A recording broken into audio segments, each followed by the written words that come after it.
Good morning. Welcome into the game plan on this Tuesday morning right here on Wichita's number one sports talk. KGSO, 1410 AM, 93.9 FM. We live stream on our website at kgso.com. On the KGSO app where you can do everything. Listen anytime, anywhere. Follow us on social media. Keep up with our schedules.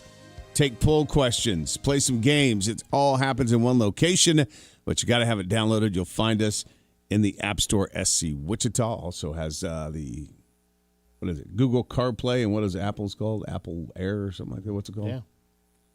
Where you can I think it's just. You can listen right in the car. Yeah. Very easy download, SC Wichita. We're also across multiple streaming platforms with YouTube, Facebook Live, X, and Twitch TV, where you can watch, listen, leave comments for the show. Doug Downs, Chuck Fairweather, we're hanging out with you till 9 o'clock. Chuck, how you doing this morning? Man, doing pretty good. Yeah? Yeah. Your morning already started out a little rough. You dropped your water right when you were trying to come in the door. Yeah. I want to use a select word, a couple of words, but I can't. So how are you going to ground my gears this morning? How are you going to get what's on the menu today? We got yogurt. Yeah, we got some kind of a. We got a Greek strawberry Greek yogurt. Okay, we got some kind of a yogurt granola bar or something there. No, this is a max protein bar that I found that's actually really good. Most of the time, those things taste like cardboard. You're right. This one's really, really good, actually. All right. It's Kind brand, and it's the sweet and salty caramel peanut butter crisp. And then you have yesterday's brisket, egg, and cheese taco. No, it was fresh this morning. I watched them wrap it. That kitchen didn't open until 6. I watched them wrap it. I was there just before 6, and I talked to them. They hadn't even put it out. They handed this to me right after they wrapped it. I asked them if I could have it. They pulled it out of yesterday's leftovers out of the warmer and wrapped it up for you. Whatever. It's good. It's good. Still got a lot of egg in it. It might be crunchy, but you know what? Oh Lord. Good morning, Corey. Why are we talking about this if you're just going to make me feel bad? I'm not making you feel bad. I'm just giving you fair warning. If you have to leave the show early today, well, we're going to know why. Yeah. Good morning, gentlemen. How are y'all? We're doing all Good right. every day. Doing all Corey, right. give us the rundown. Yeah. How are y'all doing? I'm ready for, Major League Baseball did the All-Star did the home run derby last night. Jordan won it. Yep. And everything. And I didn't watch it last night or anything, but I believe when the second half of the season comes, everybody's going to be up for a bid, Chuck, trying to get a player that can push the run to make the wild card. Yeah, it ought to be. I like the trade deadline. It's always exciting to see. Yep. Who's going to make a move, who doesn't. If your team's right there on the cusp of contention, you're hoping they make a move. Are you going to be disappointed or happy with the results? Like, to me, it adds a level of excitement to the middle part of the season. It is, and can you believe this, gentlemen? Red Sox go on a 9-win streak before the All-Star break. Yeah, we talked about that yesterday, Corey, that, they're kind of on a little bit of a run here. We'll have to see. Yeah. See, I'm the opposite of Chuck. I don't think trades ought to be able to happen in the middle of the season. Why? In any sport. Why? Because, listen, you go through a draft, you go through spring training, or in football's case, you go through OTAs, you go through camp. Like, you got big enough rosters where if you can't pick the right talent to be a winner, then that's on you. Shouldn't be able to go out in the middle of the season and go get that added piece just because you didn't do a good job before the season of picking your talent. But it's not like you're going to another team and getting a piece just for nothing. You have to. Have to give up equity to get that piece to help push you to that championship. I understand which could how it affect works. the long-term future of your club. So it's there's no such thing anymore. I don't think. Oh, come on! I don't think in any professional sport or college sport there's any such thing as long-term future anymore. I think it's a win-now society in everything. Do you know yesterday, Doug, a bunch of people from Derby and play for Wichita State or different people got drafted yesterday in an LB draft. Yeah, there was yesterday. like 6, I believe I read. Kansas kids that got drafted, 3 of them right here kind of locally. Yeah, you're the one who said, watch out Derby, because they ever had a young team, and they've got some good pitchers coming out of their school, and some defensive players too. Look, we've had really good baseball players come out of the area for a very, very, very long time. I mean, even way back when I was in high school, there was a lot of kids that I went to school with that, got a shot. Not all of them made it, but they got a shot in Major League Baseball. We've had some good ball players. Yeah. And I think really a lot of it has to do with the fact that, with West Urban and Southwest Boys Club, which has been around for a very, very long time, like there's been good ballparks with good like summer league ball that's been played around here for a very long time. I'm going to ask y'all something. And they brought this up this morning when I watched ESPN a lot, y'all. I've been watching it since it started back in the 80s.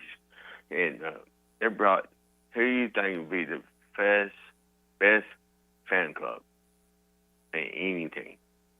Do you think which one would it be for y'all? Boy, that's a good question, Corey. That's one that's going to take a little bit of That's a subjective thought and put together probably our own top 10 list. I think that's a bit subjective. Put it together. Yeah, but it just one of the people put the Cowboys on, but he's not kidding either. You definitely give the Cowboys fan base credit for being the most delusional. Yeah, it just Sorry, Cowboys fans. I'm going to be in trouble for that comment.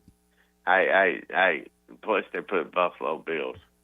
And Buffalo fans, oh my gosh, they go smash these tables and stuff, and I'm going to tell you, and they're out there, this cold weather and stuff, and they're sitting out there and everything else, doing their tailgating, and it's cold. What category do you think they'd be in the last 10 years? Most heartbroken? I don't know. Yeah, I don't know. Just maybe. Well, that dates back to the 80s. Well, yeah. Well, true. Yeah. I remember the quarterback for Buffalo. He's still around. He's dealing with the team, some of the team stuff, and I remember when back in the day, Chuck, you step outside, you go to Green Bay, Wisconsin, watch the Green Bay game, and it's just below zero. And you're sitting out there in ski mask and everything, and a couple years ago, Doug, my friend Eric and his dad went to a Kansas City game, and that's when it was really cold. Mm-hmm. He looked like an Eskimo. He did. It was cold that day in Kansas City, and he was watching him and his dad's going to see a game. It's cold, dude. I think for something like that, you would have to break it down by sport, and then you could almost even do college sports and then pro sports. Like you couldn't mix them together, I don't think. I don't know. I think for me, if you're talking about the most loyal fan base, there's one fan base that sticks out in my mind, and you've almost got to give them the title. There's not really much else to it, and that's got to be Cleveland Browns fans. You got to be a loyal fan if you're a Browns fan. I mean, they did put Cleveland on there. I don't think I have them at the top of the list. And again, it depends on how you're ranking this. If you're talking about just pure loyalty. But if you're a Browns fan all those years. Yeah, look, if it's loyalty and you're buying season tickets and all that, then yes, they would be there. But I think, you said it would be subjective. I think you could pull the subjectiveness out of it and just look at it from an overall sport and say, okay, what fan base is just almost radical over the top for their team year in and year out? I remember the quarterback in the 80s, Kozar, and he was dope. who's quarterback for Browns, and he's come a broadcaster now. Well, there was a Browns. point in time when he was playing when the Browns were a playoff team. Yeah, he was. And It he's hadn't now a been really broadcaster since there. then, but Yeah, he's a broadcaster now, Doug, for the Browns. And I remember when Kozar used to be there. It's like, oh, my world, where'd you come from, dude? You know, and they hadn't done nothing in a long time either, Doug. You know? no. They can't make up their mind. They can't make their mind up which quarterback and which coach needs to be there. Well, You know? look, we're going to go over a list. We have a list again for today, and we're going to go over it later on today. And it is some of the best storylines of the summer for each NFL team. And the Browns are doing something a little bit different with their new coach this year. They've come up with a phrase that they've implemented into the locker room that's going to turn everything around. Yeah. And thank you, gentlemen, and good morning to you. All right, thanks, and Corey. everything. Appreciate it. Well, now we might have two lists. Corey's got us thinking now. He does. Thinking because there's certain fan bases that as a fan of a rivalry, I don't like, especially on game days when my team plays them. But I would have to pull that part of my thoughts away and say, where do they really rank as a good fan base? So, I found a article written in 2025. This is a list of the top 10 most intense fan bases in sports by website Sports Aramith. But again, I think you have to look at the writer and see what did he really base it on, what criteria. Well, they kind of try to describe that. This isn't just about loyalty. It's about a raw, unrelenting passion that can intimidate opponents, lift their team to victory, and become as iconic as the players themselves. You know what this should be? It should be a Family Feud question where they go around to should. different parts of the country Yeah. and do the survey. Okay. That's what this should be. Because one guy or two guys or three guys could get together and still have some bias against certain fans based off of how passionate you are about your team. Good morning. Welcome to the show. Morning, Doug. Dakota, how you doing? Good. What do you think about Josh Allen being the number one quarterback now? Yeah, we're going to get into that. And look, I've thought for the last couple of years that he was probably at the top of the league as far as quarterbacks. I realize he hadn't won the championships and he's, not got out of the playoffs. I understand that. But I think you got to look at all of the other tangibles that he has that I don't know that it gets matched in the NFL. Yeah. Nick Wright was kind of upset about it. Oh, I'm sure he was. I mean, if it doesn't have the Kansas City Chiefs next to it, then Nick Wright doesn't want to hear about it. Yeah. Mainly, yeah, we was talking about it yesterday with Sasha. I just hope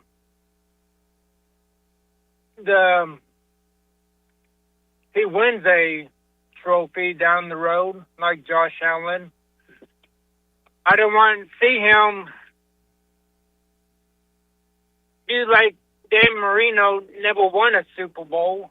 Yeah, that would be a shame for a guy like Josh Allen if that happened to him. I mean, look, it's tough though, man. It's hard to win a Super Bowl. Like you got to rely on a lot of other people around you, coaching, all kinds of other stuff in order to get there. And it's tough. I mean, and look, I know last year in that playoff game against Denver, Josh Allen did not have a good game. He fumbled the ball. He threw picks. Like he was responsible for them losing that game or was part of it.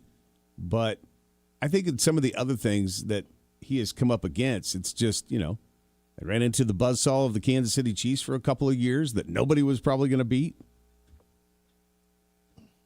Yeah. I just, so if Mahomes has a good season, he might be back to the number one next year. He might. I mean, he's certainly got the talent and everything around him. It's always interesting to me to see and really study and look at it and say to yourself, okay, if the roles were reversed, if Josh Allen would have went to the Kansas City Chiefs and Patrick Mahomes would have went to the Buffalo Bills, is the result the same for both teams? That's a good question. I don't think it probably is the same. Why would you not?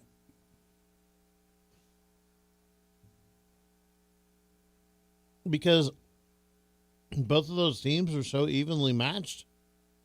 A lot of the games they played each other, I think Mahomes factor, I think, is what put Kansas City over the top some of the time. No. Yes. No. Yeah. It was play calling. It was the creativity of Andy Reid as just a brilliant offensive mind. It was guys around that.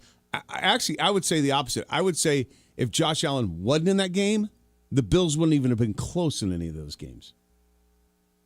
Because he did it all on his own. Patrick Mahomes had a lot around. Well, yeah, when you remove one of the two from the equation. I'm not saying anything negative against Mahomes because he fits into that offense. What he does in his style fits with those players and into that offense.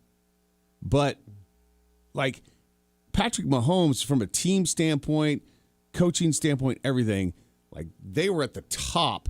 Buffalo's somewhere in the middle with an exceptionally good quarterback. See, I don't know that that's necessarily. I don't think that that's necessarily. Go the compare truth. the talent on the rosters between the two at the time.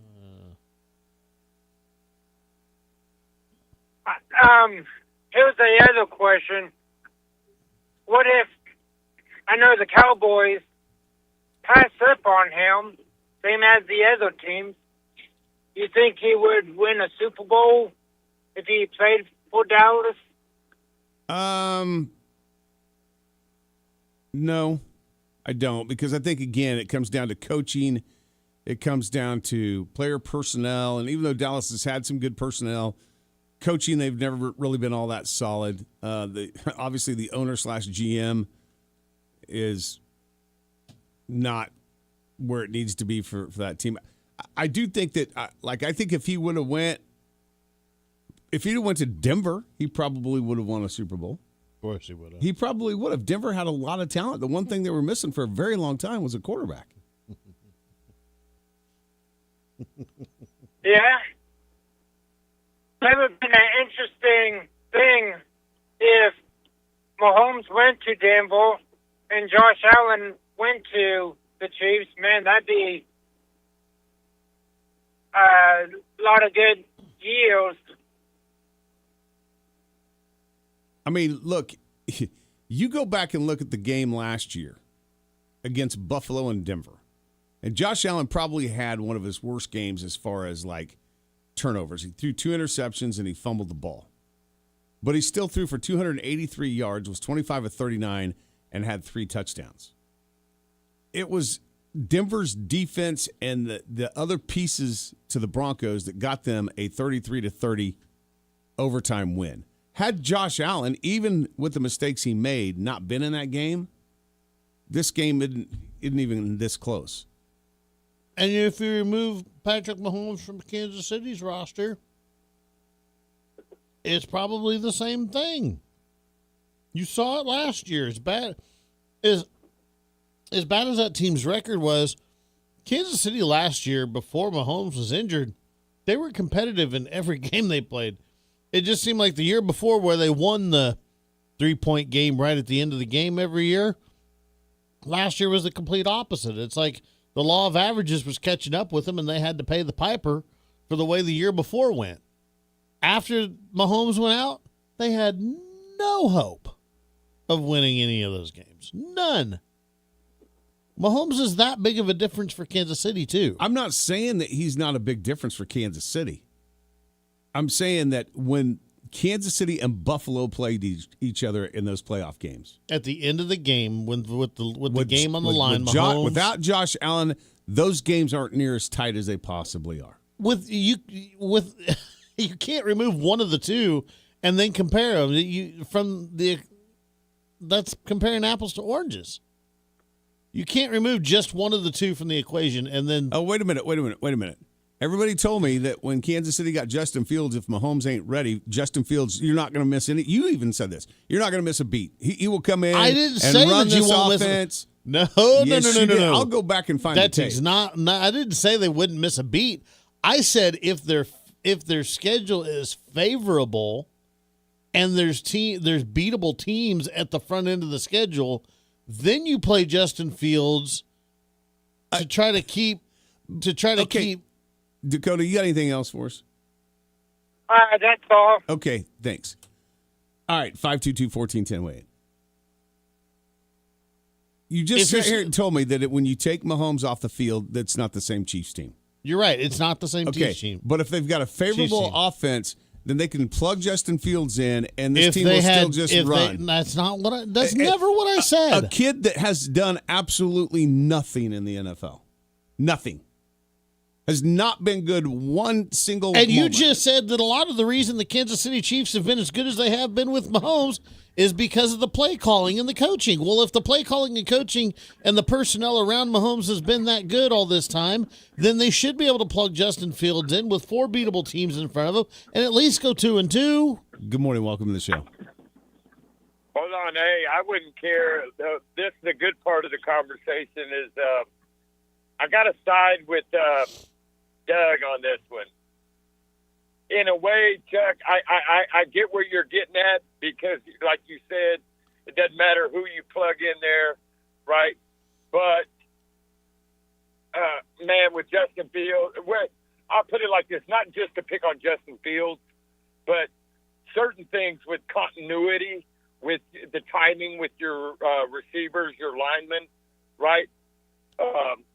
I don't know. I think that factors in just as much as the play calling and the ability of the quarterback. Then how did the Chiefs ever win games with Alex Smith before Patrick Mahomes ever came around? They still had the same personnel. Alex Smith and Travis Kelce, when Kelce first came in the league, were best buddies. If you remember right, yes, Kelce was pissed when they got rid of Alex Smith and put Mahomes in the lineup. He was pissed and went out publicly and said, this is a bad move.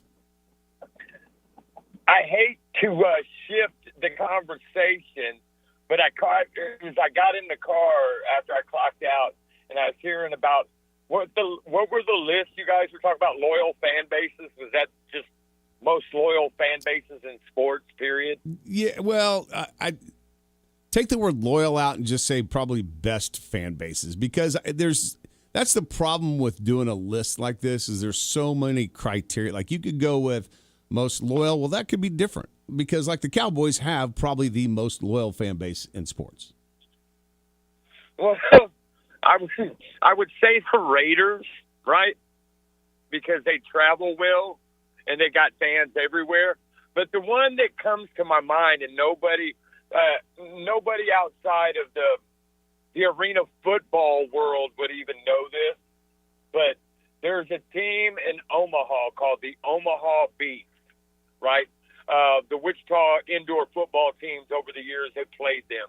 I believe they're actually the oldest indoor football team still in existence, right? But you want to talk about loyal and travel well. I mean, they had this lady, and I forget her name. I used to know her name because when they would come to Wichita, she would always sit near me, and they had these cowbells. Oh, my goodness. Gosh. But the Omaha Beef, to me, have one of the most loyal fan bases that nobody's ever, out. Like I said, outside of the Arena Football League, you mentioned Omaha Beef. The first thing a lot of people will say, they'll say something about the cowbell lady, right? Well, I think that when you look at these minor league sports, like, yes, some of these teams have pretty loyal fan bases. The problem is they're about 4,000 or 5,000 deep, and that's it. We're talking about like on a scale of the NFL or the NBA or Major League Baseball or like, and I think you have to do it by sport. You can't even integrate the sports. Yeah, you can't. I agree with that. Well, with that being said, just off the top of my head, and and I'm a Cowboys fan, so I'm not gonna put my guys in there, even though they, we got fans everywhere. At one time, right? At one time, and it was about mid-'90s when somebody on ESPN did this piece. Matter of fact, about 93, I think it was Montana's final year. The Kansas City Chiefs at one time were the only team in the NFL with a season ticket holder in all 50 states. Think about that. That would 32 surprise me. teams in 50 states. And this was in the 90s, right? This was long before the Mahomes, Andy Reid. We're talking Marty Schottenheimer era. Well, where were all those people at then? Because when I was a kid, I walked up to Arrowhead and bought a ticket from the box office. Hey, I remember as a kid, Doug, you could almost, you know how like at the Quick Trip, they'll have the Thunder and Wind Surge tickets, right? Giving them away, general admission tickets. When I was a kid, 7-Eleven had them like that for the Kansas City Chiefs, right? We're talking like early 80s. Oh, God. What was the guy that, I can't think of, Todd Blackledge era, right? Yeah. The biggest, that has to go down as the biggest draft blunder ever. How do you pick Todd Blackledge ahead of Dan Marino? But that's another conversation. I'm kind of for surprised another that the time. Cowboys didn't have that as far as we got to go. We are way late. I'm kind of surprised the Cowboys don't have that as far as a season ticket holder in every state. Well, hey, me too. I mean, and it's crazy because they're, on paper, money-wise, they're the most valuable sports franchise in the world, and that's including English Premier Soccer League teams. Yeah, I think a lot of that, though, just has to do with Jerry's World and everything else that comes in there and how much money yeah, it the makes. marketing, I get that part. But, yeah. Well, hey, that's how I went to my first Cowboys game, though. My granddad worked for a company that Jerry Jones and his dad were on the board, and they couldn't feel nothing at Texas Stadium. Yeah. So all you had to do was take your check stub, and you get 4 general admission tickets. We got to go, David. Hey. Appreciate it. Yep, you guys have a wonderful day, man. Be safe and enjoy the weather. Call the game plan now on the Maximum Outdoor Equipment phone lines at 522-1410. The game plan. KGSO.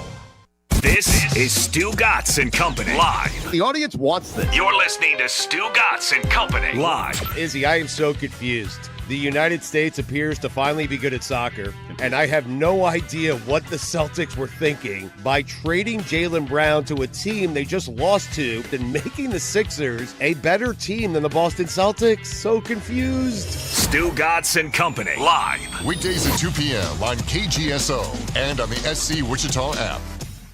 Even the finest jewelry needs repairs sometimes, and Wichita's first choice for full-service jewelry repair is Jewelry Savers. Whether you need ring sizing, stone setting, soldering, or shank repair, Jewelry Savers does it, along with lobster clasps, prong retipping, pearl restringing, chain shortened or lengthened, watch repair, watch batteries, watch bands, engraving, cleaning, polishing, even appraisals. Trust Jewelry Savers by Cabela's at K96 in Greenwich. Jewelry savers. We don't want $1 million, just a million friends.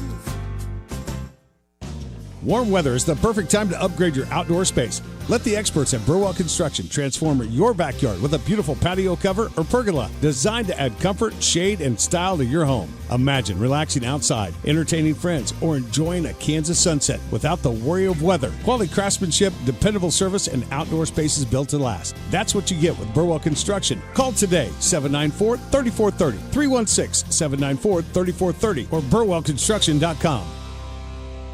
Get a jump on your holiday shopping during the Christmas and July sale. Now at Moneytown Pawn. Shop a huge selection of new and used firearms, beautiful jewelry, electronics, tools, and so much more, all at great prices. Need extra time to pay? Take advantage of Moneytown Pawn's convenient layaway program and make payments all the way until December. For 60 years, Moneytown Pawn has helped families save money on quality merchandise. Stop by today and see why generations have trusted Moneytown Pawn for value, selection, and service. Christmas in July now at Moneytown Pawn.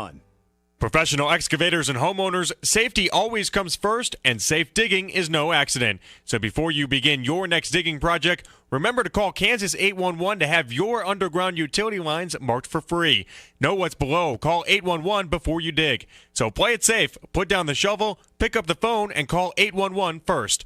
This message is brought to you by Kansas 811, reminding you that no matter if your digging project is big or small, don't make a judgment call. Always call 811 before you dig. America is turning 250, and we're celebrating all month long at Midwest Kia. Join us for our Stars, Stripes, and Savings Sales event, where we're honoring America's 250th birthday with incredible savings throughout July. Celebrate extra savings on every new Kia that's built right here in America, including the award-winning Sportage, Sorento, Telluride, hybrid models, and the electrified EV6 and EV9 models. And no birthday party is complete without a present. This July, purchase any new or pre-owned vehicle and get a $250 gas gift card. It's our way of helping you enjoy the summer road ahead. Plus, every new Kia comes with that unbeatable 10-year, 100,000-mile limited powertrain warranty. But hurry, this special Independence Day offer and the $250 gas gift card won't last forever. Visit MidwestKia.com. And remember, We want to see ya in a Midwest Kia. see dealer for details. Offer ends July 31st. Warranty is a limited powertrain warranty. Wichita's sports leader, KGSO, is brought to you by Devon James. Devon James Injury Lawyers. Call 888-8888. That's 888-8888. Colin Cowherd, John Stugatz. This is Wichita's sports station, KGSO.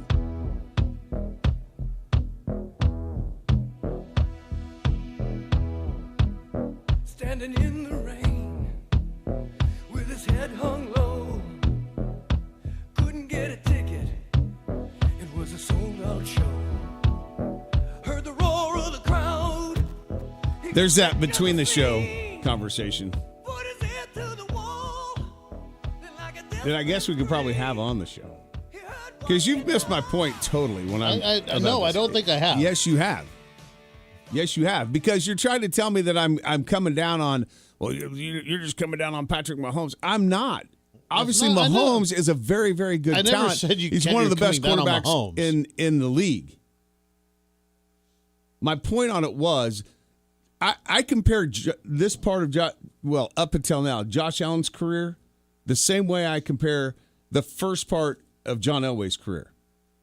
Without John Elway, back in the 80s, when Denver went to 3 Super Bowls and got their ass absolutely handed to them in the Super Bowl, they don't even make the playoffs with those teams without Elway. Don't even make the playoffs. And Buffalo's the same way. Without Josh Allen, I don't even think these Buffalo teams make the playoffs. Without Patrick Mahomes, and then when Alex Smith played, they still made the playoffs. Now, they didn't go to the Super Bowl, but they still made the playoffs. They were a 10-6 wild card. You want to talk about barely making it? It don't matter. It's the playoffs of the playoffs. Okay. That was my whole point in this conversation. And the way this started is everybody says, and Colin Cowherd was talking about this at the end of his show yesterday, because Cowherd's been on Josh Allen is the best quarterback in the league team. He's been on that for the last couple of years. And he said people come down on him all the time because of Mahomes, and Allen had won a Super Bowl and all that. He said, I look at just the tangibles of my quarterback. And who would I pick up? Who would I take? Who do I want to have the ball in their hands when you're down 2 scores with 3 minutes left in the game? My answer is Patrick Mahomes. My answer is Josh Allen. That's who I want the ball. Nobody has done what Mahomes has done just at the beginning of the first 5 or 6 years of his career. But nobody else did what Mahomes did when the game was on the line and the ball was in Mahomes' hand. Nobody's done what Mahomes has done, especially over the first 5 or 6 years of his career. Do you remember the 13 seconds that Mahomes had to work with to go beat the Bills? Yeah, okay. I do. Do you remember? Do you remember who all was on that team that he had around him to be able to do that? At the end of the day, in that type of situation, it all comes. The end of the day, in that type of situation, it all comes down to who your quarterback is. No, it doesn't. Yes, it does. No, it does not. No, it Nobody does not. else has been able to go out and do that. No, listen, you remember that, okay, you want to talk about the ball in your hands and doing it on your own. You remember the run up the sideline that he had against the Tennessee Titans that single-handedly kept them in that game and allowed them to win that playoff game? But again, Chuck, you're trying to put this out there like I'm not saying that Patrick Mahomes isn't a good talent. He is. He's one of the best quarterbacks that we have in the league. Will he go down as one of the best of all time? I think that story is still to be written. He's certainly off to a good start with the chapters that he's already wrote.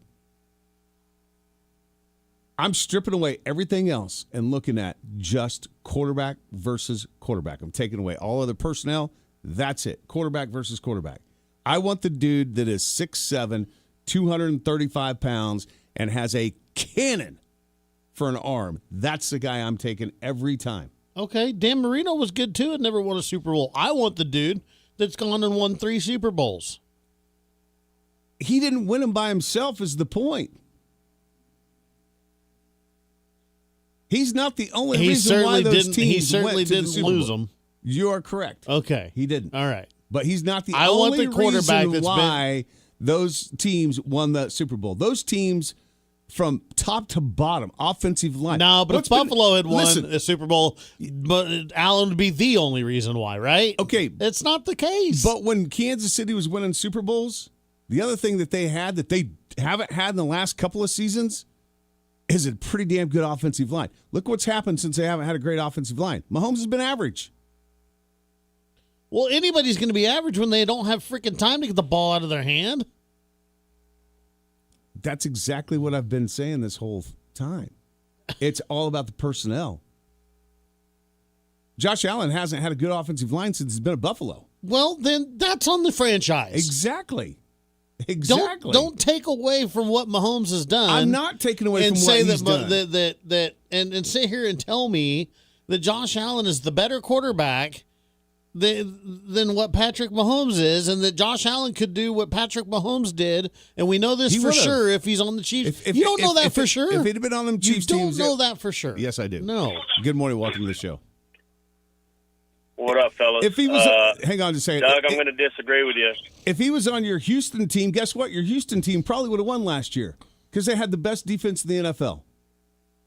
And your quarterback kept that team from winning. Any other quarterback other than C.J. Stroud, the way he was playing, probably would have won the Super Bowl with Houston. So again, not really telling me much. All right, go ahead. Sorry, man.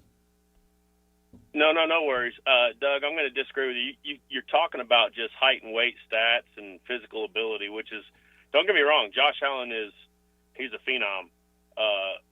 Patrick Mahomes, and I'm not a Chiefs fan. I'll just say that out there, but I admire the skill and talent that Patrick Mahomes has. I do too, man. 100%. 100% if you're I just do. talking height and weight, would you take Cam Newton over Patrick Mahomes? He's the same height and weight as Josh Allen. Cam Newton didn't have. I'll let you guys run that back. Cam Newton didn't have near the arm or the accuracy or anything else that Josh Allen has. Not even close. But I'll tell you, you want to know somebody that probably would because he thinks he's one of the best quarterbacks to ever play? That's Jay-Z. Of course, he's a Carolina fan, so that's part of it. We're talking about, and I'm talking about the elite quarterbacks over time. Patrick Mahomes is an elite quarterback. There's no doubt about it, 100%. He's got skills that are God-given skills that can't be matched in some cases. The point I'm trying to make on this is why people put Josh Allen at the top, is because if there was a draft today and we had the top 10 quarterbacks listed in this list, he would be the number one guy taken off the board. Whether you agree with it or not, that's up to opinion, I guess. But you're also talking about going back in time before either one of these had ever hit the field. No, I'm talking about even if they went today. If you had a draft today of these top 5 quarterbacks, Mahomes all day long, I guarantee you Josh Allen would be the number one guy taken. Probably not coming out of Wyoming, he wouldn't, because one of the knocks on him was that he had a cannon for an arm, but he wasn't very accurate. I mean, I guess some people just like to live in mediocrity. Well, if you're saying that Josh Allen is mediocrity, then, dude, you need to watch more football. Well, other than just the Houston Texans. Well, he hadn't been able to get it done when it mattered most. He hasn't had the team to get it done. That's been my point in this whole conversation. He hasn't had the team. Okay. Name one of his wide receivers. Name one, even for this year. Well, he had Stephon Diggs for quite a while. Okay. Keon Coleman's not bad. Keon Coleman is arguably better than any wide receiver on the Kansas City Chiefs team right now. Keon Coleman was terrible last year. Still probably arguably better than anybody that Kansas City has right now. No, Chuck. Seriously, we need to get you off the NFL ticket and watch some games, or get you on the NFL ticket and watch more games other than Houston. Keon Campbell is done. Keon Coleman. Or Coleman is done. I mean, Shakir is probably their best wide receiver, and he'd be probably, even with Kansas City's wide receiver room now, he'd probably be their third, maybe fourth. Okay. And he's their number one. Well, then again, Buffalo needs to put better personnel around their quarterback. Which is, I think, the reason why they fired their coach last year. And we're going to see what Josh Allen does moving forward. Again, I compared Josh Allen's story to a little bit like Elway. Elway was there with Dan Reeves. They went to Super Bowls. Dan Reeves never brought talent around him. He was the reason why they went. They lost all three of them badly. And John Elway basically got Dan Reeves fired. And they bring in Mike Shanahan, and they go on to win 2 Super Bowls. We'll see if the same type of situation, because Josh Allen basically got, oh my goodness. Let's see. Why is his name escaping me now? Former head coach. Got him fired for his offensive coordinator to be the head coach. Let's see. The first time that the Chiefs and Mahomes and Allen met in the playoffs was 2020. Running backs, Devin Singletary, Stephon Diggs was their number one. Dawson Knox at the tight end position's pretty good. Offensive line, pretty good. They've never had a good offensive line. What? Never. Their right side has always been terrible. All right. It's the same thing we're talking about with Kansas City right now. They got to get their right side of their line better.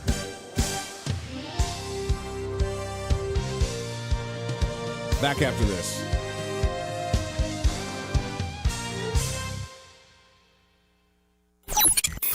This portion of the game plan brought to you by Southwestern Remodeling, Wichita's full-line remodeler since 1970. See our project galleries at southwesternremodeling.com. The game plan. KGSO. This is The Herd. You got to be consistent. With Colin Cowherd. Mic check. All right, this is interesting. Draymond Green of the Warriors has declined his roughly $28 million option to become a free agent. Again, doesn't mean he's leaving. What he is doing is signaling to you and I, LeBron and AD may be Warriors.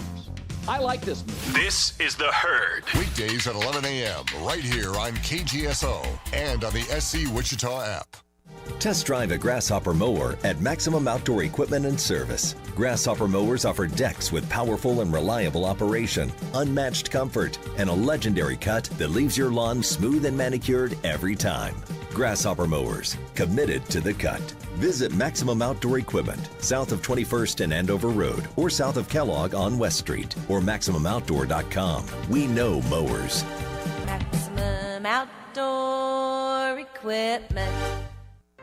For over 55 years and 2 generations, the Southwestern Remodeling Professionals have been providing homeowners in the Wichita area with a truly unique luxury remodeling experience. From the initial consultation through project design and production, our team provides concierge-style service with a true focus on the best quality products and professional installation. Are you ready to experience something truly different? Give us a call today at 263-1239 or visit southwesternremodeling.com. Go Hog Wild Pit Barbecue.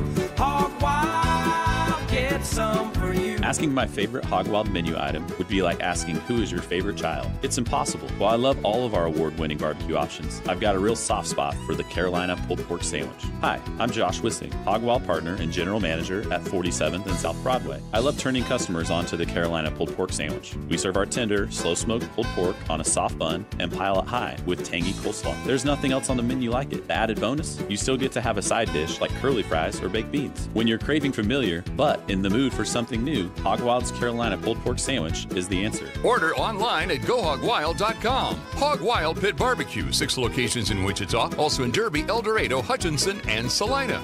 Go Hog Wild Pit Barbecue. Hog Wild, some for you. But don't be late, we close at 8. Wichita's home for sports talk, going 20 years strong. This is KGSO.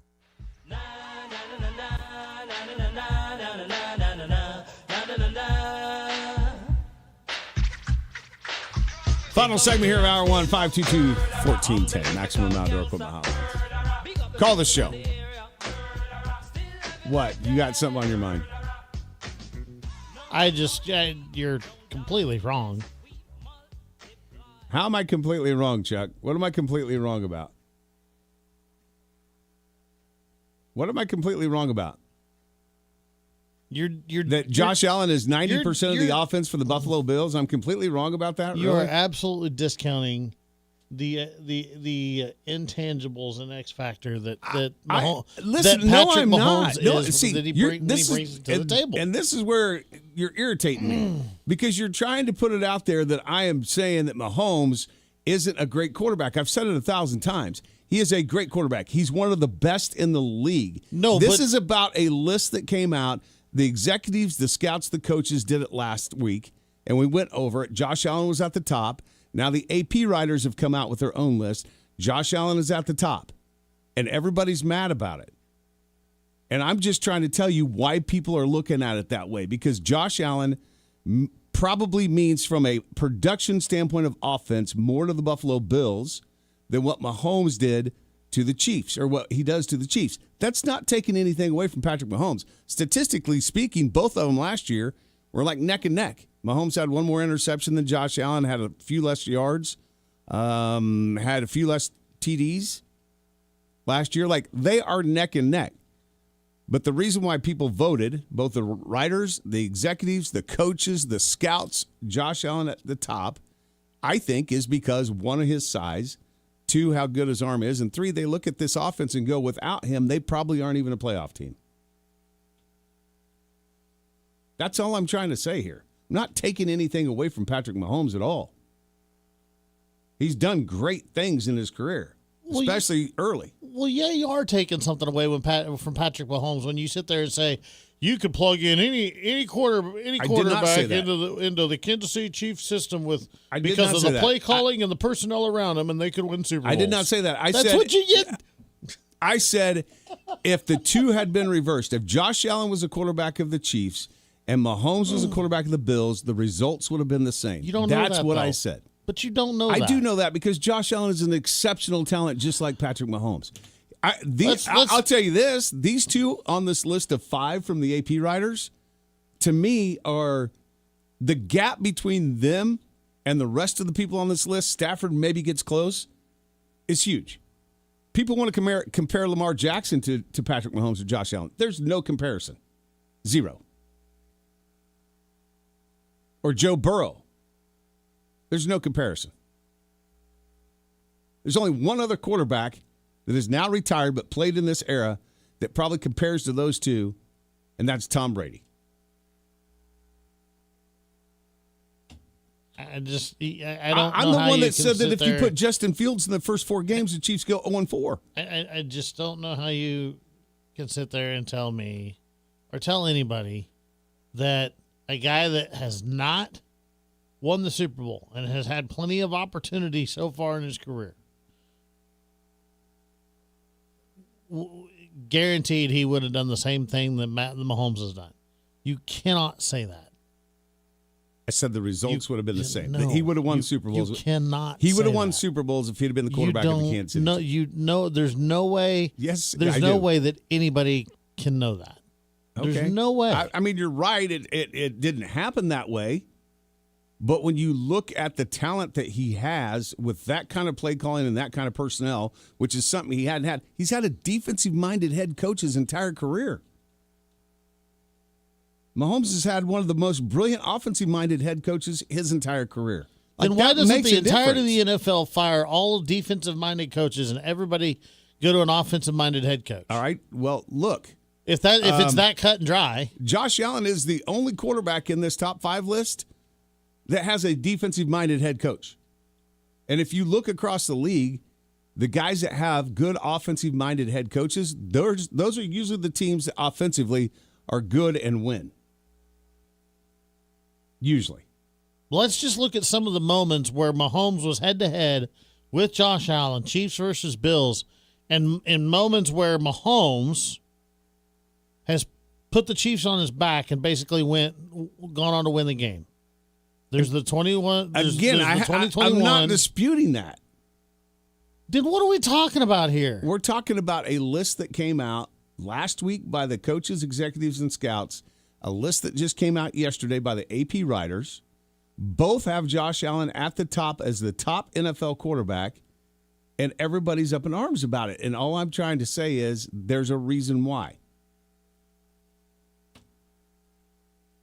That's how this conversation got started.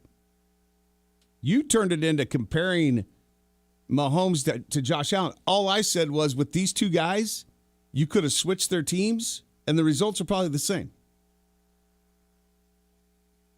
But again, you can't say that. You can't know that. And that is a knock on Mahomes because what you're saying on the Buffalo Bills, Mahomes doesn't win any Super Bowls at all. You don't know that. I don't think with the Buffalo Bills teams that Josh Allen has had, I don't think he would have. Listen, it's not like... That's not taken away from his talent. That's not saying he wouldn't make him a playoff team in contention just like Josh Allen did for the Buffalo Bills. I'm not saying Mahomes wouldn't have done that. I said the results would have been the same. Head-to-head, Kansas City probably still would have won the game.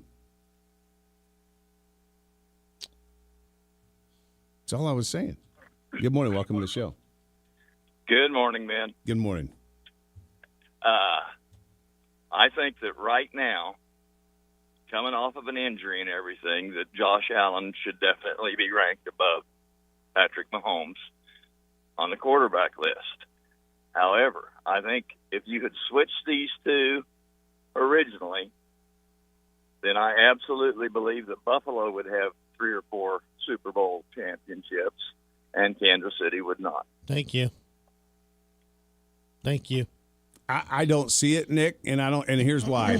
I think from the neck up. It's from the neck up. Thank you. Okay, but you got to have the personnel, and you got to have the staff, and you've got to have the coaching, and you got to have the play calling. He had a tremendous defense. He had better receivers. He had a better offensive line. Who? Buffalo did. Oh no! Not even close. Not even close. Hey, you want another? Okay, you want it? I'll just simply knock it down to this. You want another stat that to me tells me that when it matters most, Mahomes is just better? All-time record, Mahomes and Josh Allen head-to-head, 5-5. Josh Allen's 4-1 against Mahomes in the regular season, but in the playoffs, he's 0-4 against Mahomes. And where were every one of those games played at? I'm just saying. Where were every one of those games played at? Come on. Now we're going to make excuses about where they're played at. It makes a difference. It makes a difference. From the neck up does too. From the neck up. Thank you, Nick. You got to go. Delusional. Back after this. Your latest news on KGSO.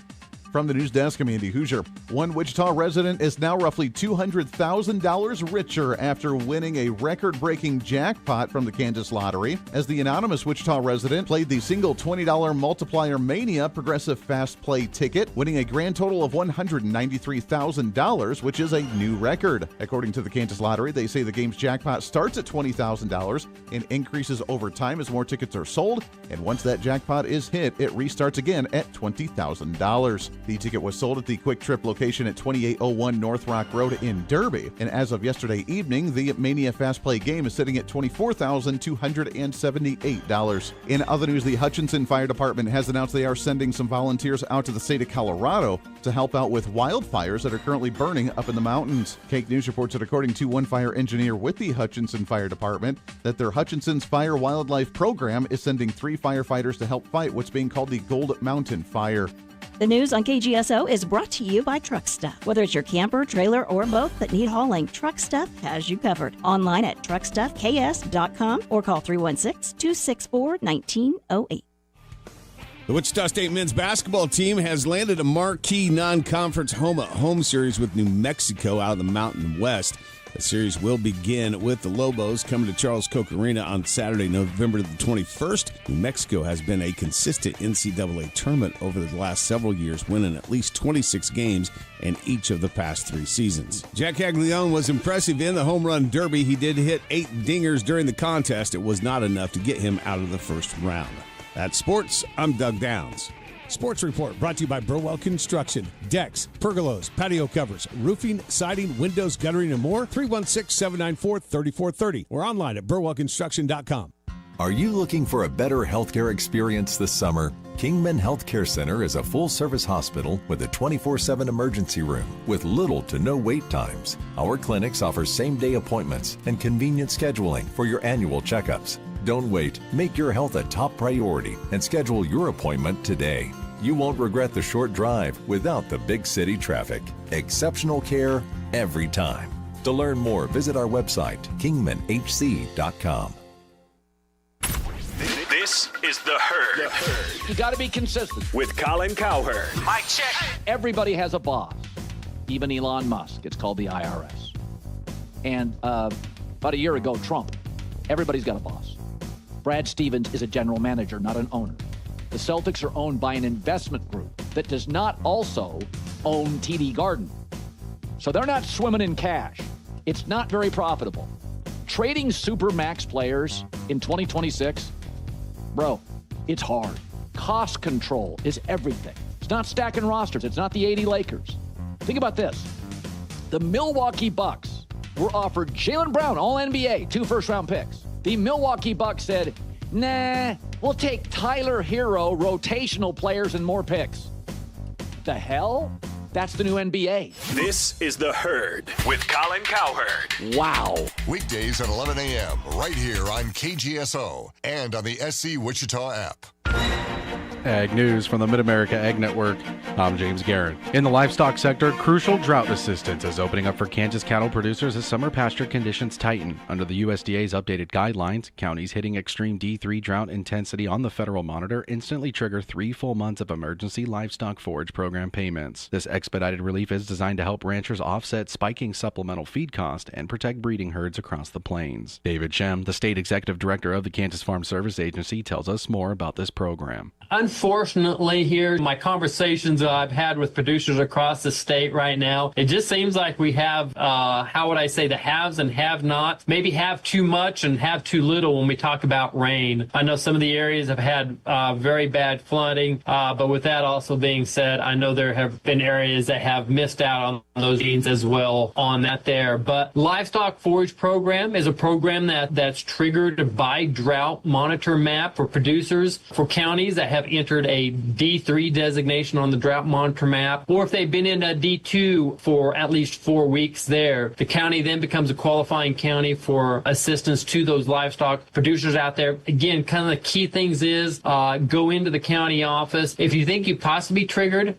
get into that local county office and talk to them. They're going to be able to help walk you through that program there. You're going to need inventory counts, various things like that to be able to help them there. But the sad part is that number has continued to increase. I know just a couple of weeks ago we were at 21 counties. Now we've jumped clear up to 39 counties across the state. And I got to say, as I see the list here, it seems like the whole south part of the state from a few counties over in the southeast, over to the southwest have definitely been triggered, including a few counties in northwest Kansas have been triggered as well for LFP. Ag News from the Mid-America Ag Network. A mild and bright start to your Tuesday here in south central Kansas. We'll see highs this afternoon under a sunny sky climbing to about 90 degrees. Heat index just a degree or two above that. East breeze at about 5 to 10 miles per hour. Overnight tonight we'll drop to 70 degrees under a starry sky. East wind 4 to 8. For your day on Wednesday, mostly sunny. Highs climbing back to that 90-degree mark. In the Cake First Alert Weather Center, I'm meteorologist Frank Waugh. At 7 o'clock, it's currently 88 this degrees. This is Wichita's sports station, K230BY, 93.9 FM, 1410 AM, and 99.7 HD3. KGSO Belle Plaine, Wichita. Broadcasting live from the KGSO studios in West Wichita. This is The Game Plan on Wichita's sports station, KGSO.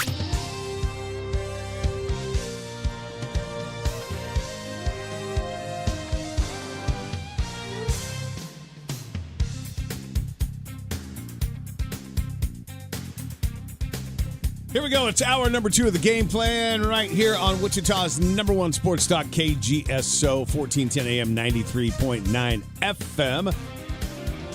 We also stream this on our website at kgso.com through our app you find in the App Store at SC Wichita and across multiple platforms, Facebook, YouTube, X, and Twitch TV. Doug Downs, Chuck Fairweather hanging with you here till 9 o'clock.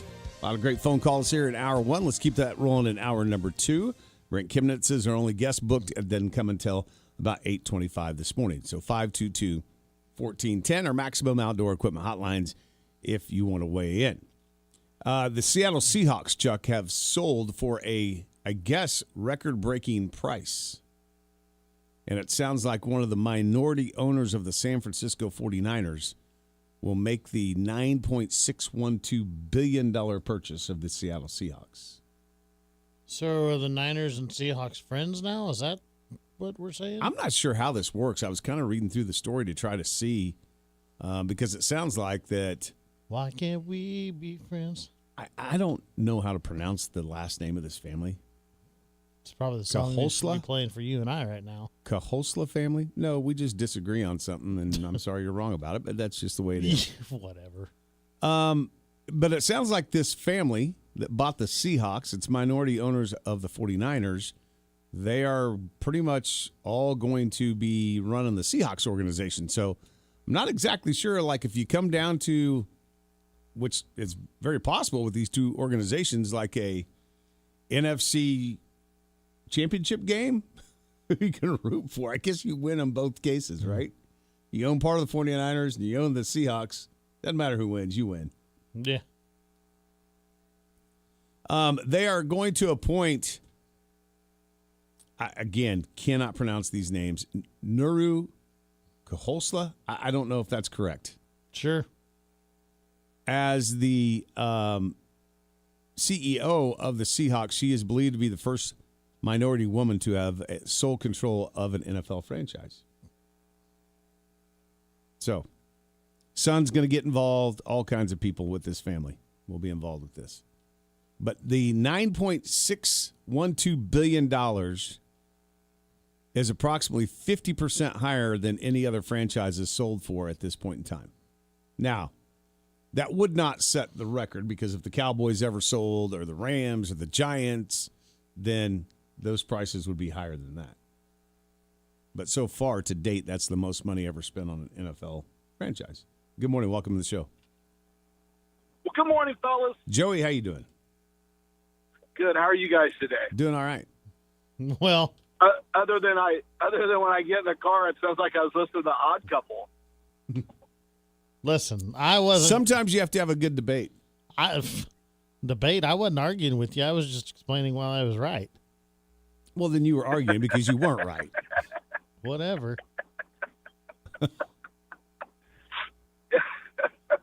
Yeah, Chuck's right over every NFL coach, executive, writer, scout, but he's right. Well, that's the big argument, between the two. If you had to pick, who would you pick to start your franchise? And to me, you're probably gonna come out about 50-50 on that deal.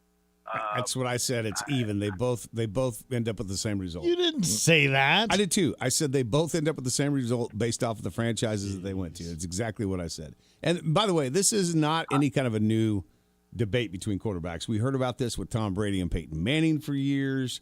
Like, this has been on Roger Staubach and Terry Bradshaw. Like, this has been going on for a while. Yeah.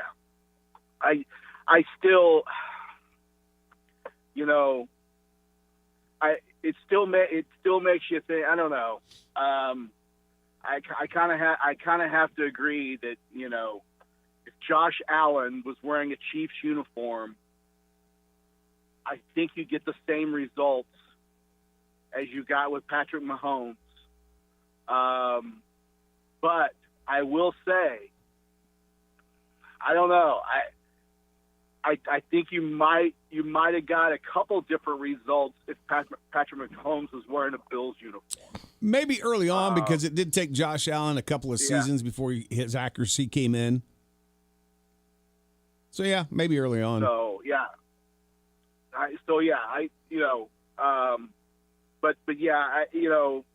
the thing is, they're just two completely different quarterbacks is the thing. I mean, so you're not really. I mean, their styles are different, and how they play the game's different.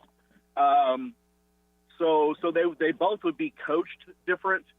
The argument of the defensive coach and the offensive head coach and all that stuff, I don't buy into any of that, because if you're a defensive head coach, what do you have? You've got a really smart offensive coordinator. And if you're on the other side of the ball, if you're a really smart offensive head coach, well, what do you have on the other side of the ball? You got a really great defensive coordinator, So, and that's the thing, to win championships, it takes both sides of the ball to win the championships. Patrick Mahomes did not win championships all by himself. In some of those games, they actually, some of the championships they won on the defensive side of the ball. Yeah, So, but there were some moments where Mahomes had to put him on his back and drive him down to the end zone one last time. I mean, I believe they won a Super Bowl that exact way. In fact, or they won some games to get to the Super Bowl that way. So so I agree with that, but still, and that's, to me, that's the difference between the two. Is Mahomes probably had better all-around football teams than what Josh Allen had, going through this stretch here. And I think that was brought up, these guys just by themselves did not win these games and did not win these Super Bowls. So that's where I think this argument of who would have more wins and who would have, if you switched them around, that's the thing. I don't know. So I would have agreed with you 10 years ago that an offensive-minded head coach doesn't matter. But the way that the game is played today, the way the rules are designed today to protect offenses more than anything else, I do think now offensive-minded head coaches do matter. And I think that there's not many teams out there that have a lot of success without an offensive-minded head coach. I really don't. I mean, the exception to the rule is probably the Patriots this last year with Vrabel. But, he has a guy that's back on a staff that's been there forever, that worked with Tom Brady, that understands offensive football. So that's a little bit of an exception to the rule. But I do think offensive-minded head coaches for talented, elite quarterbacks do make all the difference in the world. And I think you're going to see probably even a different Josh Allen this year than what we've seen in the past. But Doug, even look at the past season with the Chiefs. If you still don't have the right offense coordinator, you can have the mastermind at the head coach on the offensive side of the ball. Look, I don't know that Eric Bieniemy is going to come in. If you still don't have those right pieces on as far as the offensive coordinator and things like that goes, it still doesn't work. And we saw that the past couple of years with the Chiefs. So, I don't know about that. I don't think that was the problem with the Chiefs, Joey. I think the problem with the Chiefs over the last couple of seasons was their offensive line was not very good, on the right-hand side especially. They've got three guys on that line that are pretty good, but they couldn't get the right side figured out. Your guy that you brought in as a rookie leaves the team for, 5-6 weeks for an unknown reason. So I think that's something that they had to fix. This has been Andy, even when Bieniemy was here before, and it'll be this way with Bieniemy back. At the end of the day, it's still Andy Reid's offense. No, I agree, but sometimes you need that sounding board, and sometimes you need multiple ideas, and so it's not just 100% Andy Reid calling plays. So I don't know. We'll see. I mean, we'll see what happens this year. But I mean, I still think. I mean, if it's all, here's the thing: if it's all Andy Reid, then you're wasting millions of dollars in coaching salaries of guys standing over there on the sideline. Why are they over there then? You don't need them. So why do you hire them if it's just him? So why are these staffs so big if you just need an offensive-minded head coach to win championships and run all this stuff, then why are you wasting all these salaries on all these coaches standing over there? Well, I think a lot of it, listen, when I say it's Andy Reid's offense, the design of the offense and the way that it operates that's what he brings to Kansas City. But him and the coordinator sit down, they game plan for each team. They understand on that play sheet what plays that they want to call. But it's all a joint effort. I'm sure that, with Bieniemy, he does have a little bit more trust where he lets Bieniemy develop whatever the play strategy is for a particular game coming up. But I think at the end of the day, it's the same thing with Denver. Denver just hired a new they didn't hire. They had an offensive coordinator. They've made him the play caller for this coming season. We're going to see how that goes because that's not something Sean Payton's used to. And we're going to see how that goes. And if it doesn't go well, I guarantee you Sean Payton will be back to calling plays. Yeah. So, I get the head coach oversees it all, but still, you probably have multiple layers of people have input in all this. And if you don't have the right people, then I don't know. I think that's how it works best. You got to have the right people in there. So if you don't, then why do you have them? That's my thing. If it's just Andy Reid with that big plastic sheet, and he's doing it all, then what in the world do you need all those other people over there for? Practice. For practice. Practice. There you go, for practice. Yeah. So to babies, I guess it's to babysit, probably, be my guess. So, yeah, I don't know. But, no, it's an interesting concept. And it makes good off-season arguments. And, no, it's good stuff. But, this will go on for the next few years. And this is something that'll be talked about even after their career's over with which is kind of cool, who was the better. And right now, Mahomes, because he has the championships, he goes down as the better of the two. But it's not over. So, Josh Allen, if he puts some championships together, these guys could battle and keep going on. But it all comes down to championships, and Mahomes has the upper hand. So, but we've seen this in the past where they say this is the best quarterback out there now, but at the end of the day, he still doesn't have the championship. So and here's the funny thing about Chuck and I in our debate. I know I feel this way, and I'm assuming you probably do too. Quite frankly, I hope neither one of them win another championship because if they do, that means my team's not. There you go. That's true. But, you could still be the best quarterback in the league, but it still doesn't mean you're the best team in the league. So, like I say, it takes a defense, it takes specialty, it takes all kinds of things to win a championship.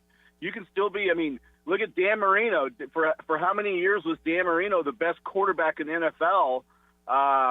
But he never won a championship. It's kind of funny. His name is the one that keeps coming down to that because there was a lot of them, man. It wasn't just Dan Marino. Like, there was a lot of guys that were Dan Fouts. Look at Dan Fouts. Yeah, but Marino is far and away considered the best. Jim Kelly? Marino's considered far and away the best of all of that group, though. See, Kelly was pretty good. And again, this comes back to the debate. We say this about Dan Marino, but yet Jim Kelly went to more Super Bowl games than Dan Marino did? Yeah. It's interesting. It's interesting, too, because the similarities of Kelly and Josh Allen in the fact that they both play for the same team, but the similarities of kind of how they played the game, the hard-nosed, put the team on your shoulder type quarterback, it's kind of interesting, and they both play for Buffalo Bills.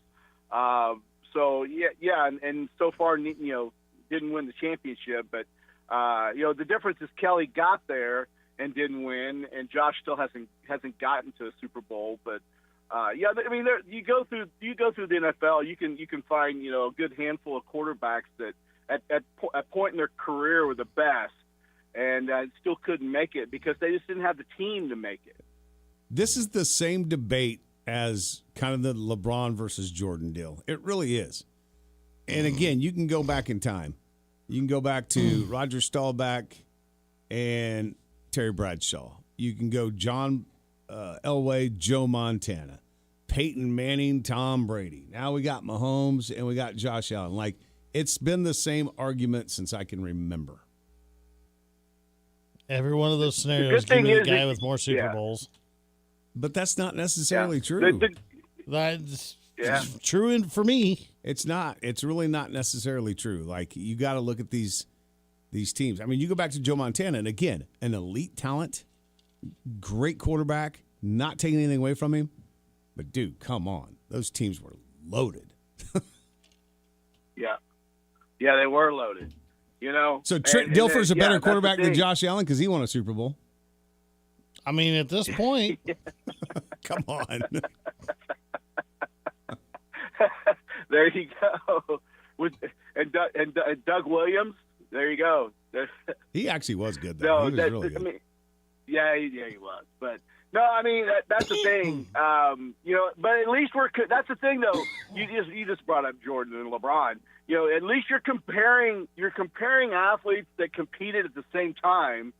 Instead of comparing athletes that competed at different times where the game's different and things like that. That's what's so hard when you're starting to compare athletes that competed at different times when the game has changed and things.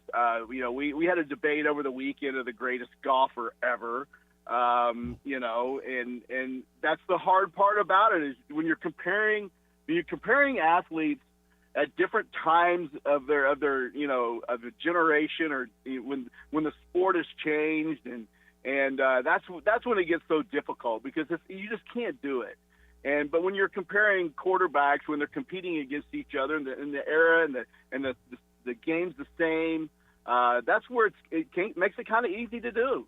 Yeah, no, it does, and I've said this 1,000 times. It's why I don't really love getting into the whole GOAT conversation because it's just hard to figure out who is the greatest of all time.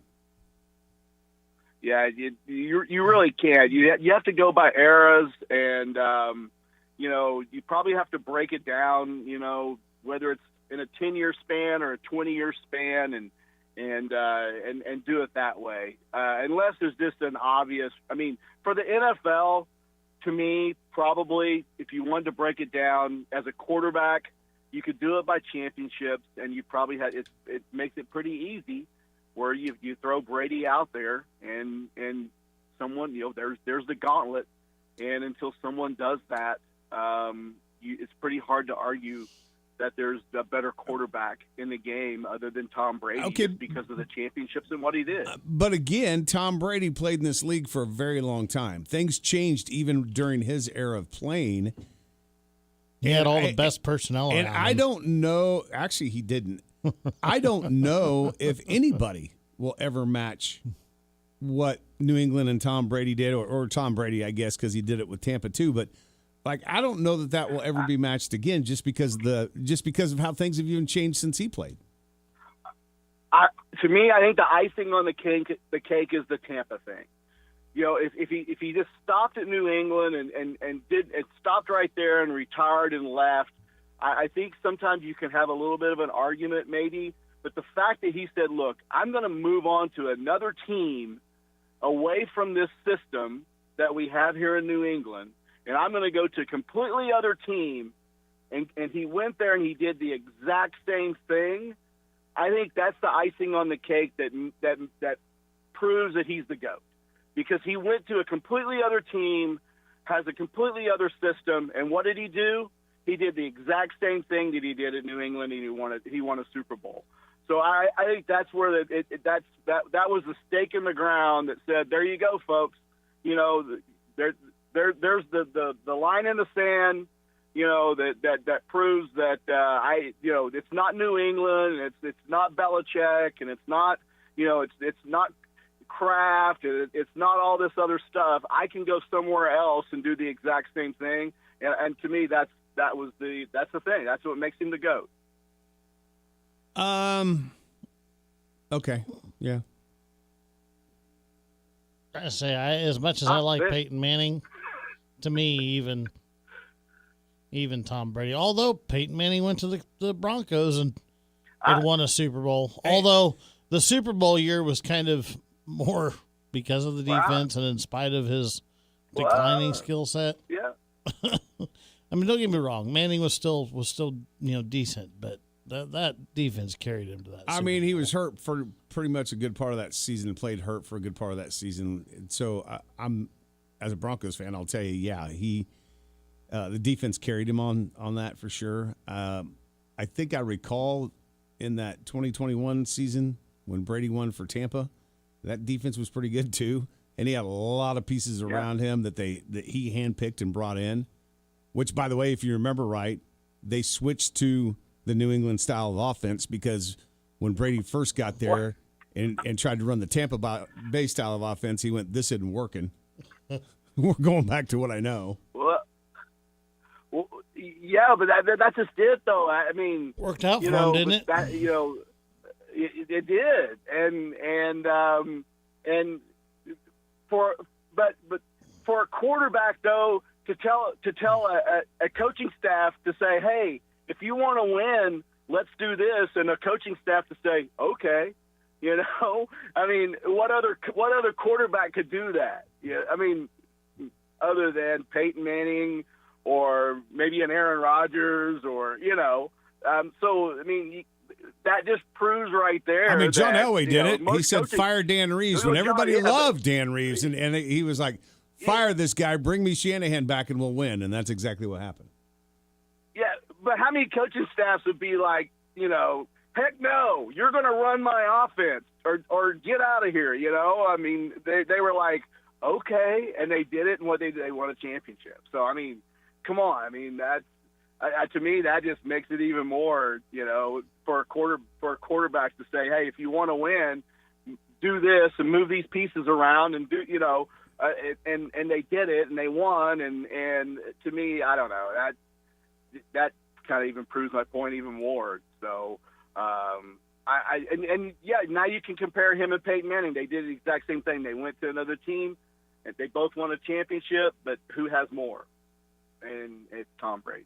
So, I'm never going to pick my quarterback just based off of championships. Doesn't matter, yes, but is that the deciding factor of who is the best quarterback in the league? I don't think so, because you can go back and look at the history of the Super Bowl and see a lot of names on that list that played quarterback that you probably either one don't even remember anymore, and number two, you went, really? He won one?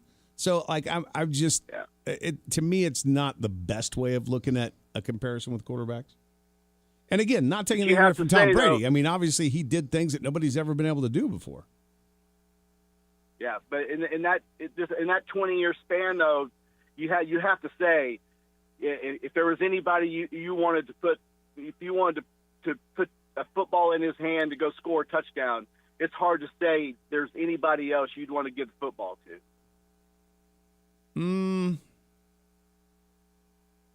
Yeah, maybe. I don't know. I'd have to think about it.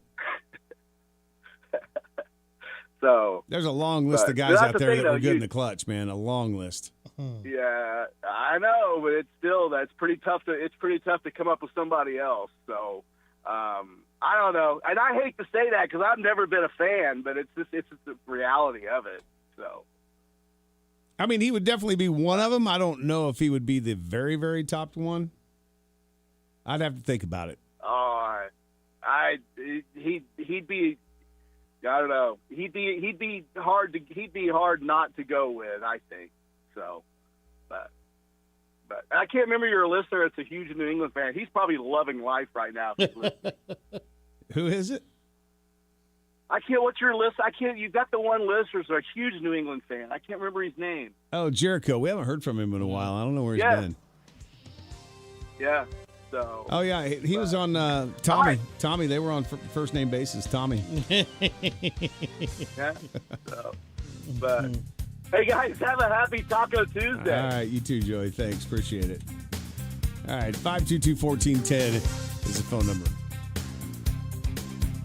Hey, it's been a good start of the show. I didn't realize this was going to be the topic today, but it just kind of came that way. Yeah. You started it. I did not. I was just simply talking about a list that was out there that has every NFL coach, scout, executive, and writer. Not a whole lot else to talk about. All agreeing on. And they're all wrong. This portion of the game plan brought to you by Southwestern Remodeling, Wichita's full-line remodeler since 1970. See our project galleries at southwesternremodeling.com. The game plan. KGSO. This is Stu Gatz and Company live. The audience wants this. You're listening to Stu Gatz and Company live. Taylor has advice for England if they want any chance to win in Mexico. What's your advice for them? Because Mexico has this home field advantage that I'm not all too comfortable with. I have to be honest. Go ahead. I'm going to tell you this right now. A decoy bus with decoy players. Stu Gatz and Company live. Weekdays at 2 p.m. on KGSO and on the SC Wichita app.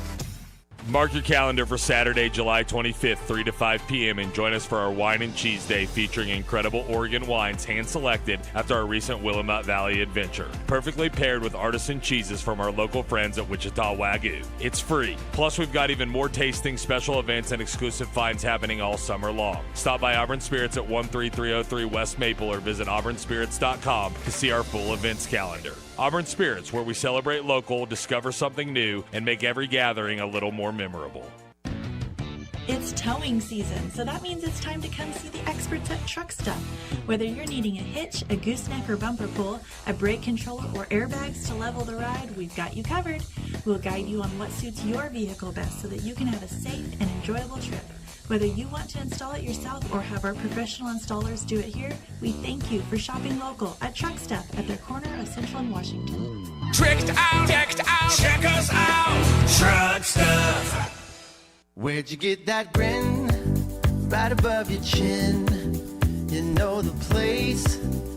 Puts a smile on your face. Andy's the one for frozen custard fun.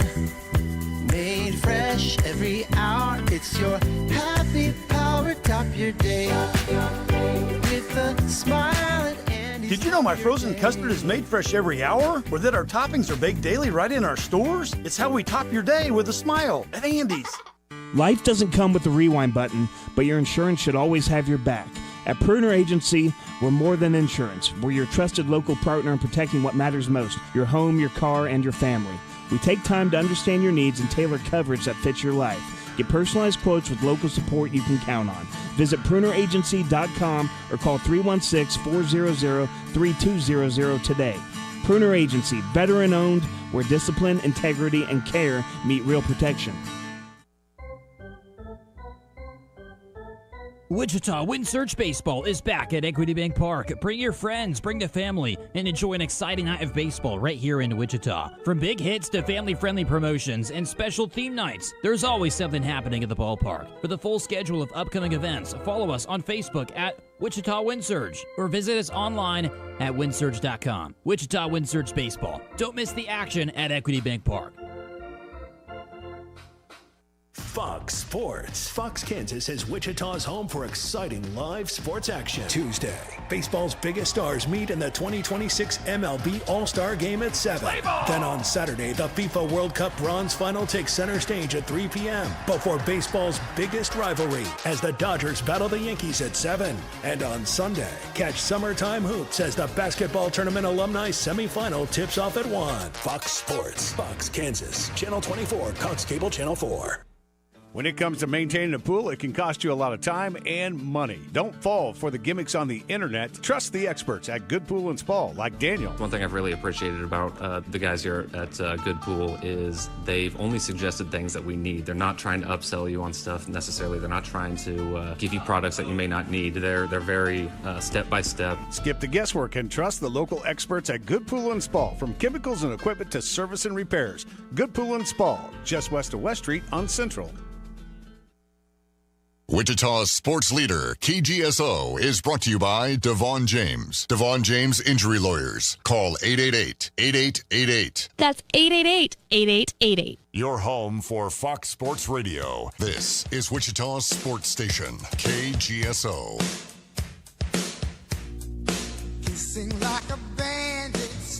Take a little bit of time today, if you would, and check out our friends at English Rentals and Trash. You'll be glad you did. They're going to give you better service and save you some money. We've had people call the show saying that they've called them, they've signed up for their service, and they're so glad they made that phone call. It starts with you making a visit to their website, english-rentals.com, english-rentals.com. Check out all their services for your home or your business, and then give them a call and find out what they can do for you. It's English Rentals and Trash. Make sure you tell them you heard about them on the Game Plan and KGSO. 522-1410, our maximum outdoor equipment hotlines. Call the show if you want to. Chuck, did you watch the Home Run Derby at all? No. I watched the first round when Cags was still in it. It's kind of boring. I'm not going to lie. It's kind of boring. You know, surprisingly, it's one of the few things in baseball that I just have a hard time getting into. Good morning. Welcome to the show. All right.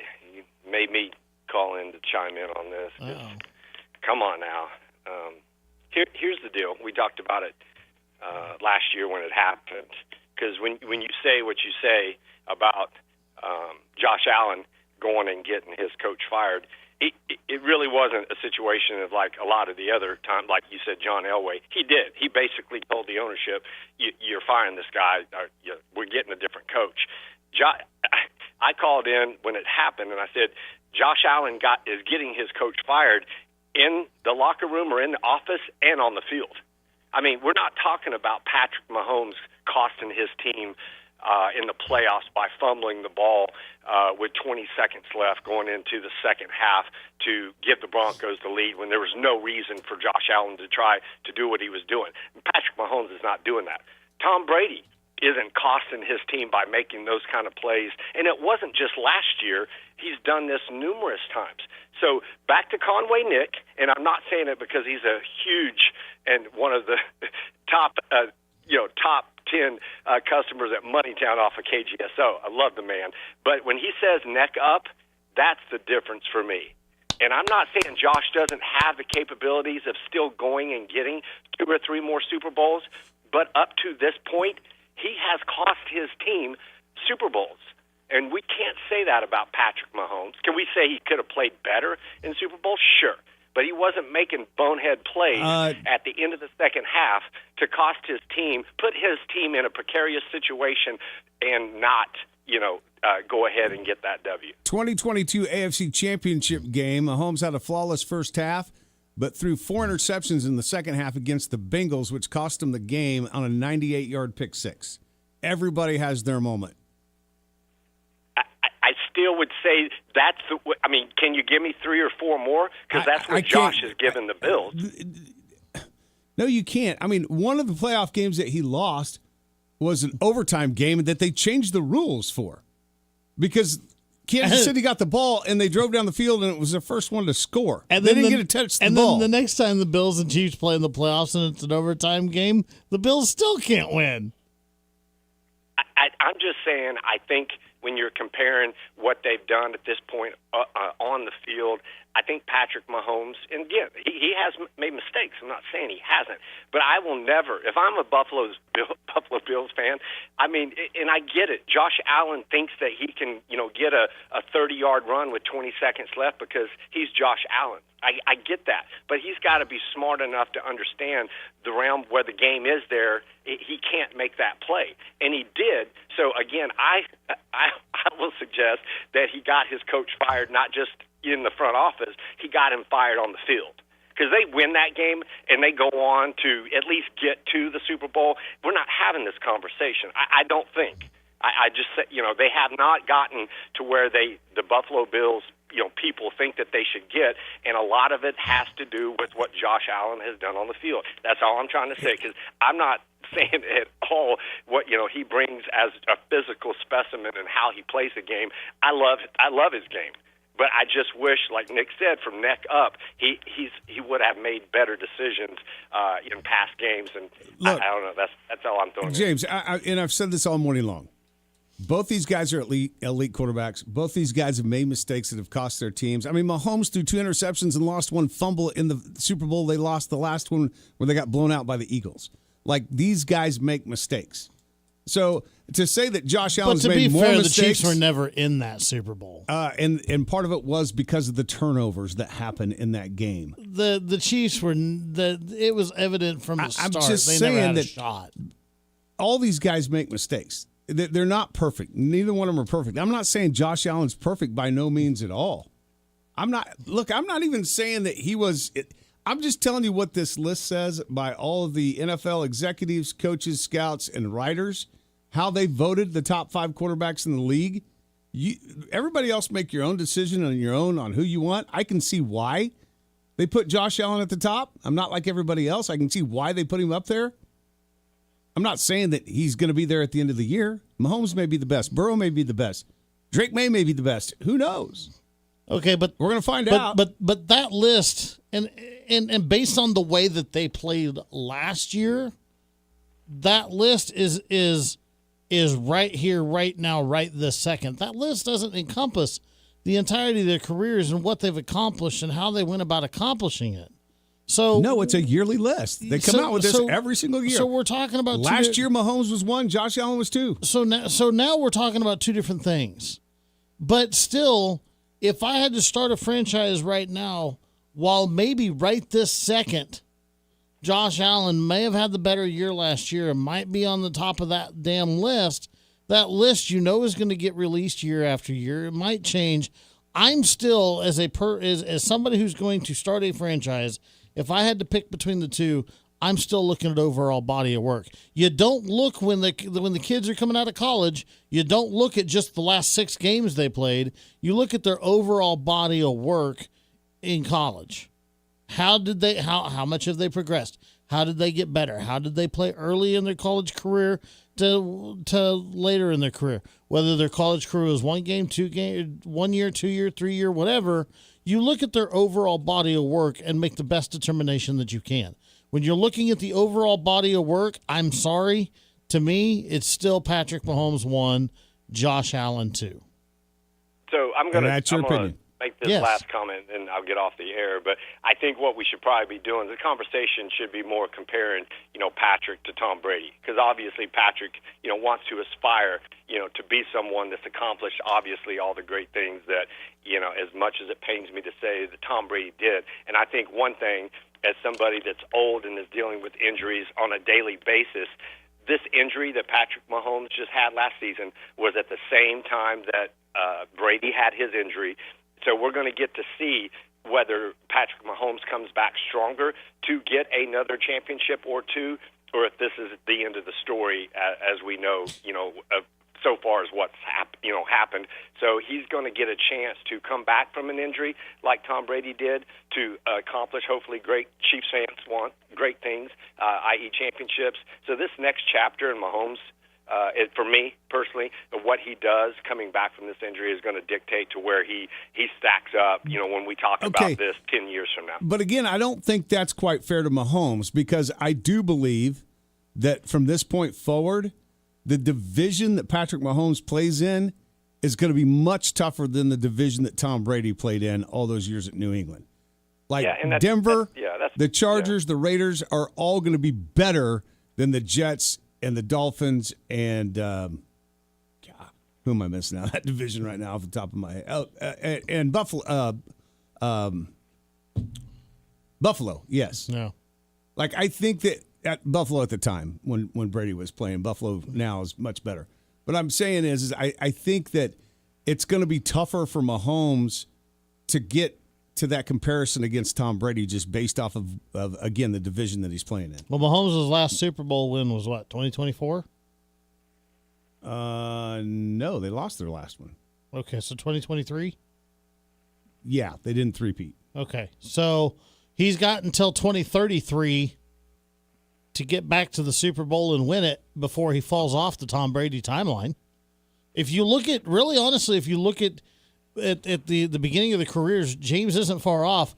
You talk about 3 Super Bowls within 4 years. Tom Brady did that, 01, 03, 04.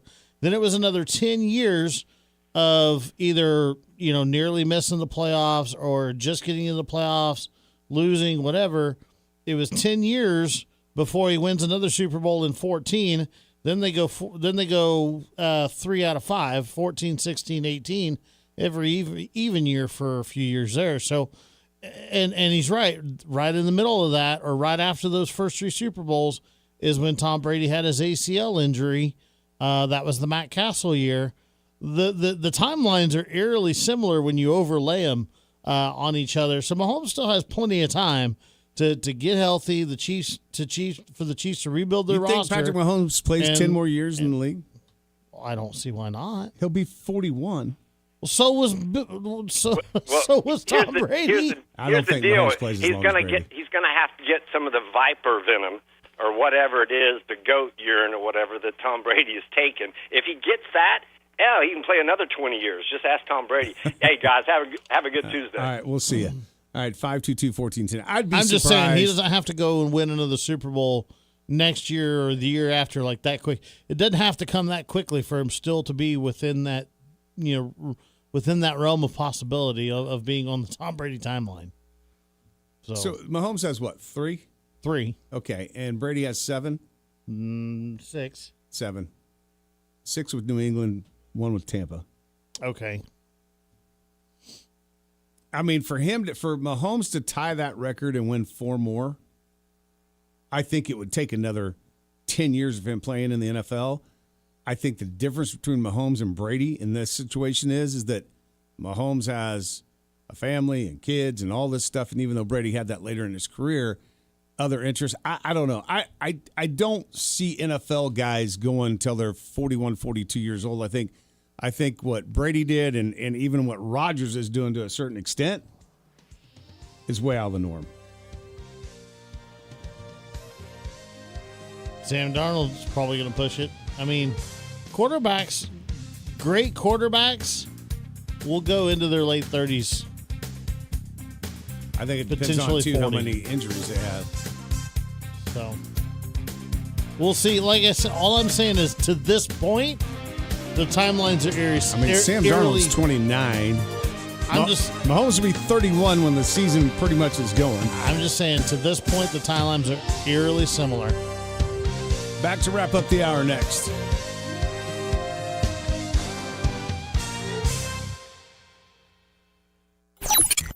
This segment of the game plan is brought to you by Moneytown Pawn on Oliver, just south of Pawnee. Tools, electronics, firearms, jewelry, and more. Find what you need at Moneytown Pawn.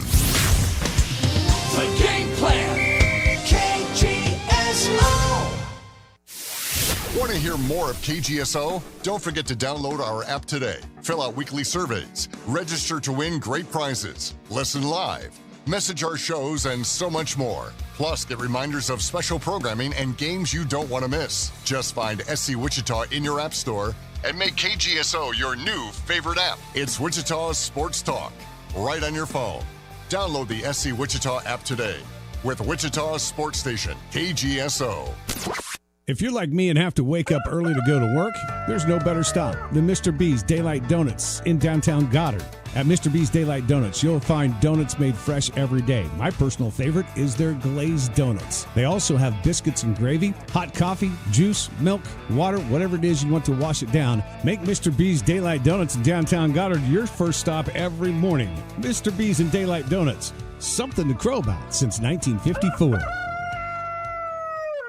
Visit Maximum Outdoor Equipment and Service and test drive a Walker mower. Walker mower's compact design for easy maneuvering, out front deck for trimming, and a variety of attachments help maintain a beautiful, healthy lawn. Walker is fast and efficient, saving you time and money. Explore the Walker Advantage and test drive a Walker mower at Maximum Outdoor, south of Kellogg on West Street and south of 21st and Andover Road, or MaximumOutdoor.com. Maximum Outdoor Equipment.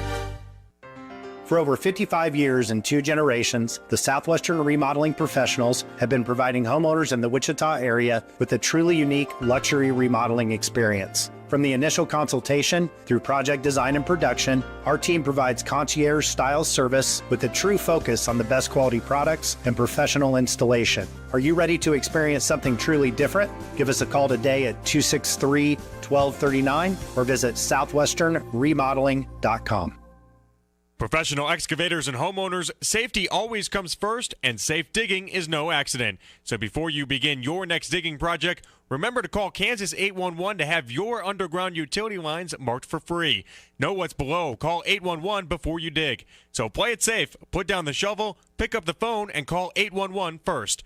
This message is brought to you by Kansas 811, reminding you that no matter if your digging project is big or small, don't make a judgment call. Always call 811 before you dig. Are you in need of a new dentist? Check out 316 Dental at 13th and West Street. 316 Dental is now offering same-day services with the addition of a second dentist. That's right, same day. The hardworking team includes 4 hygienists and stays open late to fit your schedule. 316 Dental accepts most major insurance companies. Ask them about their new patient special that includes a comprehensive exam and x-rays. They also offer implants and Invisalign. Care that soars above and beyond the 316 Dental.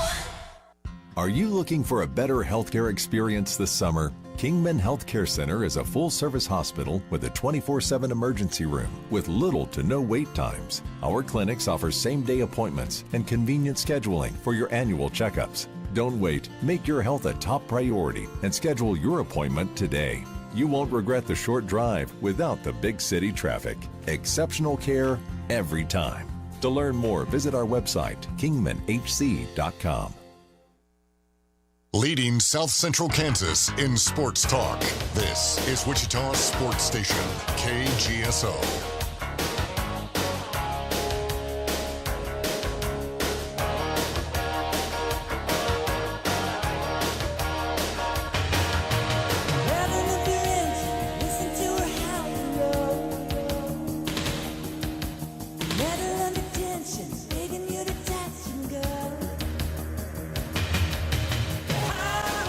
Our friends at Andy's Frozen Custard would love to see you this morning. Or today, I guess. They open at 11 o'clock.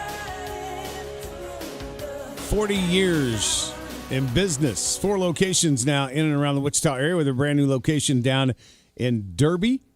That frozen custard is made fresh every single hour in their store. Baked goods made fresh every single day in their stores. So get by and see Andy's Frozen Custard. Tell them that the game plan at KGSO sent you in. You want 4 free concretes? Call us right now. First caller, I'll give them away to you. 4 free concretes from Andy's Frozen Custard. 522-1410 is the phone number. While we're waiting for somebody to call in and get their 4 free custards, let's talk a little bit about the Home Run Derby. I started kind of talking about it, and then we went back into the NFL. But last night, so Jordan Walker from the Cardinals wins the Home Run Derby with 13 last night in the finals. And Walker right now, Chuck, tied for 10th on the home run list in MLB, has 22 so far on the season. But kind of came out of nowhere, I guess, last night. I mean, I didn't hear his name a whole lot talked about as one of the favorites to win this thing. Yeah. I didn't, and the way that they do the Derby, it's a little bit different. So the top 4 advance out of the first round, and then they go head-to-head bracket it. And Walker ended up hitting the most, but there were a couple of other guys that, and I had it up here, there were a couple of other guys like Contreras who had 8, but he did not go up against Walker in the finals because he didn't win his bracket. Right. Let's get to the phones. Good morning. Welcome to the game plan. Good morning, Doug. How you doing? Morning. Well, a couple of comments about Tom Brady. I caught the tail end of the conversation, so I'm hoping I'm not repeating any of your rebuttal to either one of the arguments. I think the biggest argument I can see against Patrick Mahomes ever surpassing Tom Brady is what everybody knows, is that Tom Brady was a pocket passer, and he had the best offensive line at the Patriots and the best offensive line at Tampa Bay.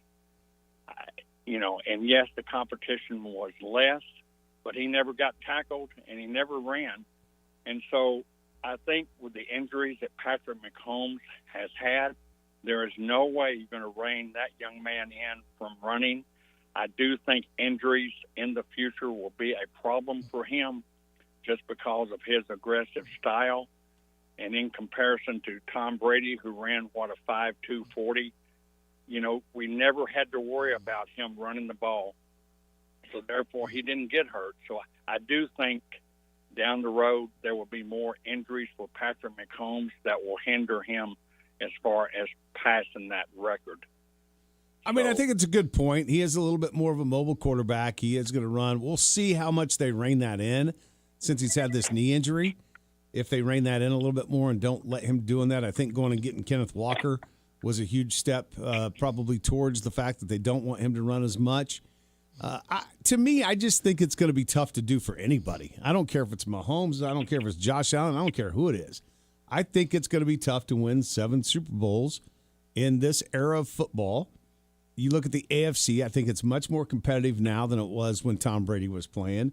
And I don't think these guys are playing until they're 45 years old. No, I agree with you. And it's so much, the competition has improved so much in the last 10 years in comparison, like you said, facing the Dolphins and the Jets and Buffalo twice a year for 3 years. It made it easy. I'm not going to take away the wins, but the road to the Super Bowl was, let's just put it on a math scale, was probably 15% to 20% easier. And now I looked at that as down to 2% to surpass his record. And I guess I got in too late to get the concrete. Nope, you got him. You come by here, Bill. We got him for you. Okay, my friend. I will be by there, and I have to get going. All right. Sure enjoy your show this morning. Thank you. Thanks. Appreciate it. All right, 522-1410 is the phone number. Boy, this has kind of sparked a full show conversation, hasn't it? Telling you. Which is fine. I mean, I'll talk football all day, every day if you want. All it takes is one wrong opinion. And I'm glad you came up with that today, so we can spark all these phone calls. All right. I really am. Yeah.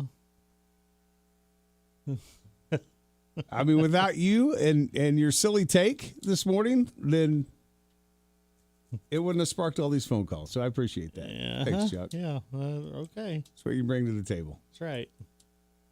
Getting people all fired up. Yeah. I'm not.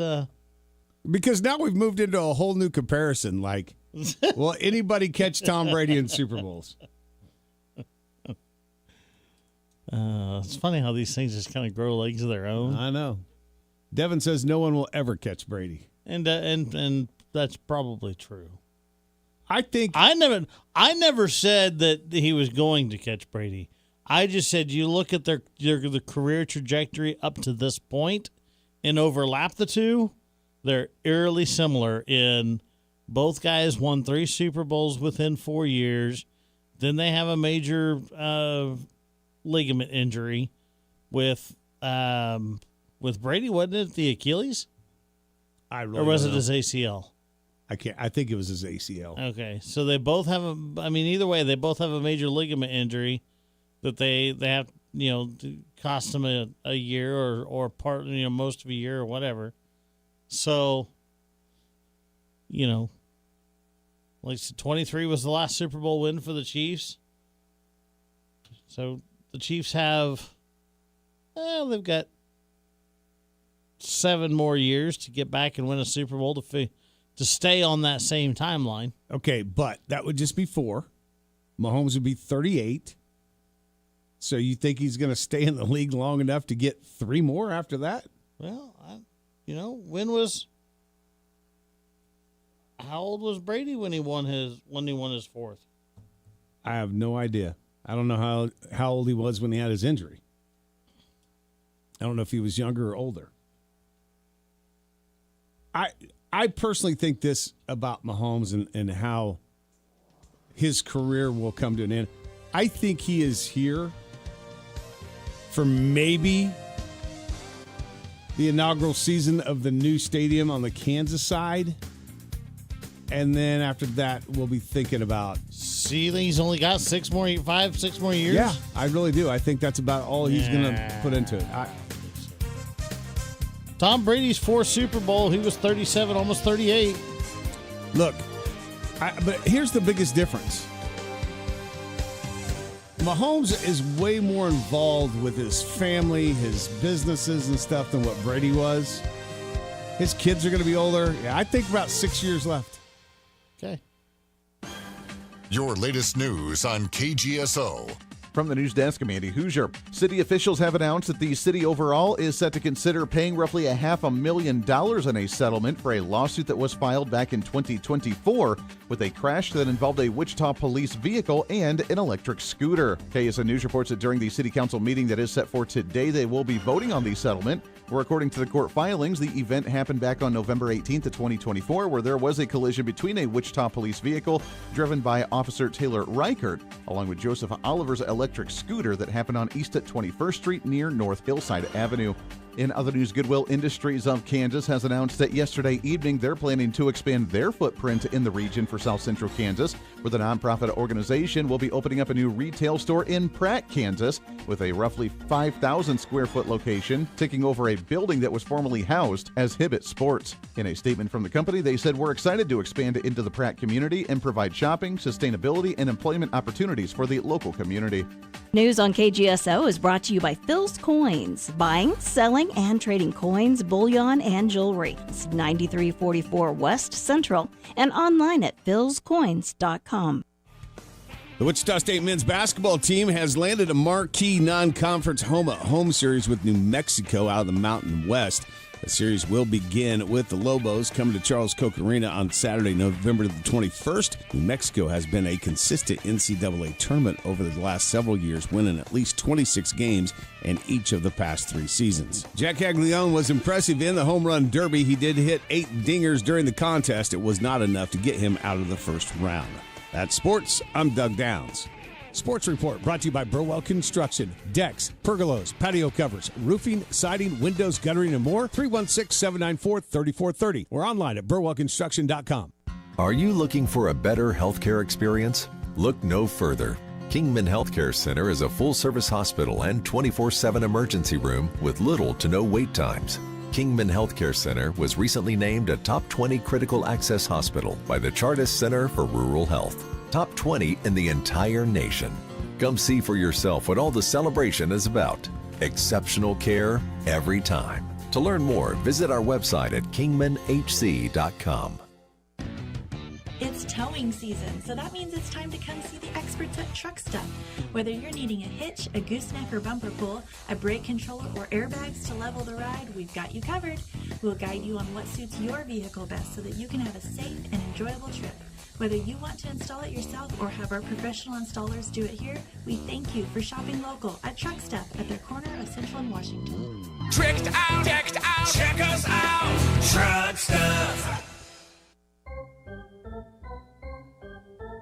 Wichita Wind Surge Baseball is back at Equity Bank Park. Bring your friends, bring the family, and enjoy an exciting night of baseball right here in Wichita. From big hits to family-friendly promotions and special theme nights, there's always something happening at the ballpark. For the full schedule of upcoming events, follow us on Facebook at Wichita Wind Surge or visit us online at windsurge.com. Wichita Wind Surge Baseball. Don't miss the action at Equity Bank Park. Want to make a difference in your community? Volunteer with your local fire department. Operational and non-operational opportunities are available, and training is provided. Learn new skills, meet new people, and make an impact. Visit makemeafirefighter.org. This is Wichita's sports station, K230BY, 93.9 FM, 1410 AM, and 99.7 HD3. KGSO, Belle Plaine, Wichita.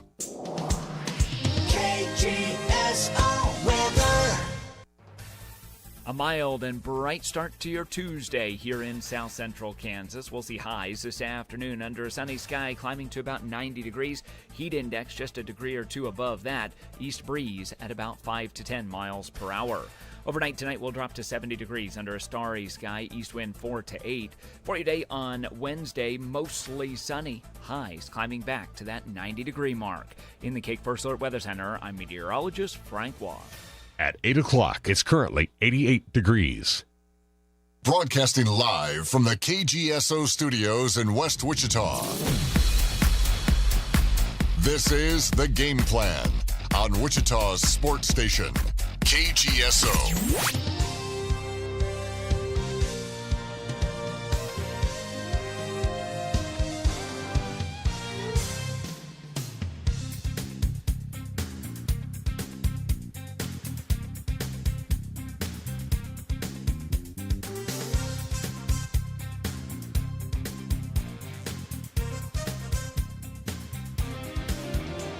Welcome into hour number 3 of the game plan on this Tuesday morning. It is Wichita's sports leader, KGSO, 1410 AM. 93.9 FM, live streaming at KGSO.com through our app at SC Wichita and across all of our platforms, whether it's Facebook Live, YouTube, X, or Twitch TV. We appreciate everybody listening to the show. You can leave comments up for us if you're streaming through one of the video platforms as well. 522-1410 is the phone number. We'd love to hear from you this morning on the show. We've had a lot of great calls. Let's keep that rolling. Brent Kemnitz will join us coming up in about 20 minutes or so. You all right over there? Yeah, I'm fine. All right, good. Got a long drive ahead of you here in a couple of days. You better get some sleep. I do. Better get some rest. I've got plenty last night. Be rested up and ready to go for your long drive. Yeah. Minnesota, driving to Minnesota. Yeah, got a phone call, got an opportunity to go do a pretty high profile event up there. It's not actually one of my own series, so kind of proud to be called and asked to do another event that's not one of our own. So what's that mean? What are you going to do? So as the race director, I basically lead the show. I'm kind of basically to put it bluntly, like I guess in NFL terms where you can understand it, I'm the white cap official. Okay. So I'm the one that has communication with the drivers over radios, kind of give them pre-race instructions. Obviously under green, look for any issues on the racetrack, call cautions if they need to be called, get cars lined back up based on what the scoring system shows. Just like I said, just kind of overall direct the show. So should be a good time then. Yeah. Like I said, it's so you're the guy that's going to get yelled at. Pretty much.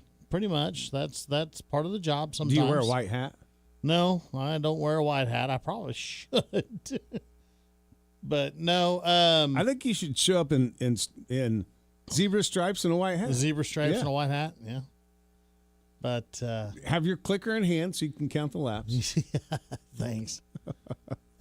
But no, it's the Dodge County Fair. It's their auto race night, which is usually their biggest race of the year at that particular facility. And this year they've got a late model series coming in to help as part of the program. Well, you probably should know that if you're the white hat. Yeah.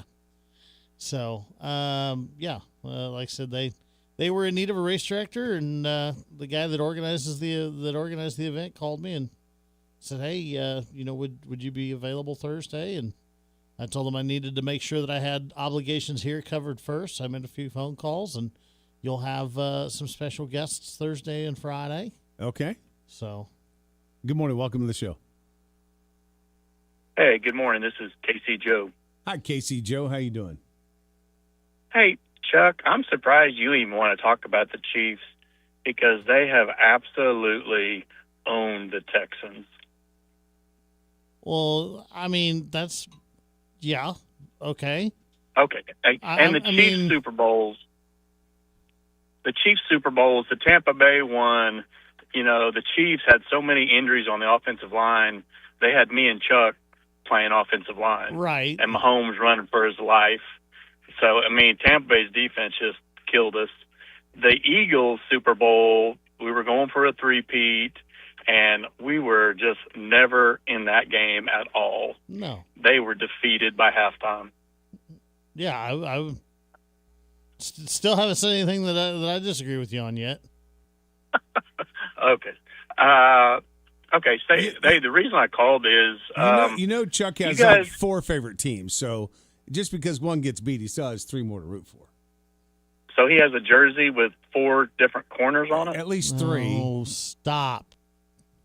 Who besides the Texans? The Chiefs and the Titans. No. Oh, in that order? No, it's 2, and it is Houston and Kansas City in that order. And the reason is my father has lived in Houston my entire life. I've always been a Houston sports fan. But during the time frame in which Houston did not have an NFL team, I lived here. You get to a point where when the Chiefs are what's on local TV every weekend, you develop a little bit of an affinity for them. And when the Texans franchise came to be, I said I was going to be a Texans fan no matter what, through and through, because they're a Houston sports franchise.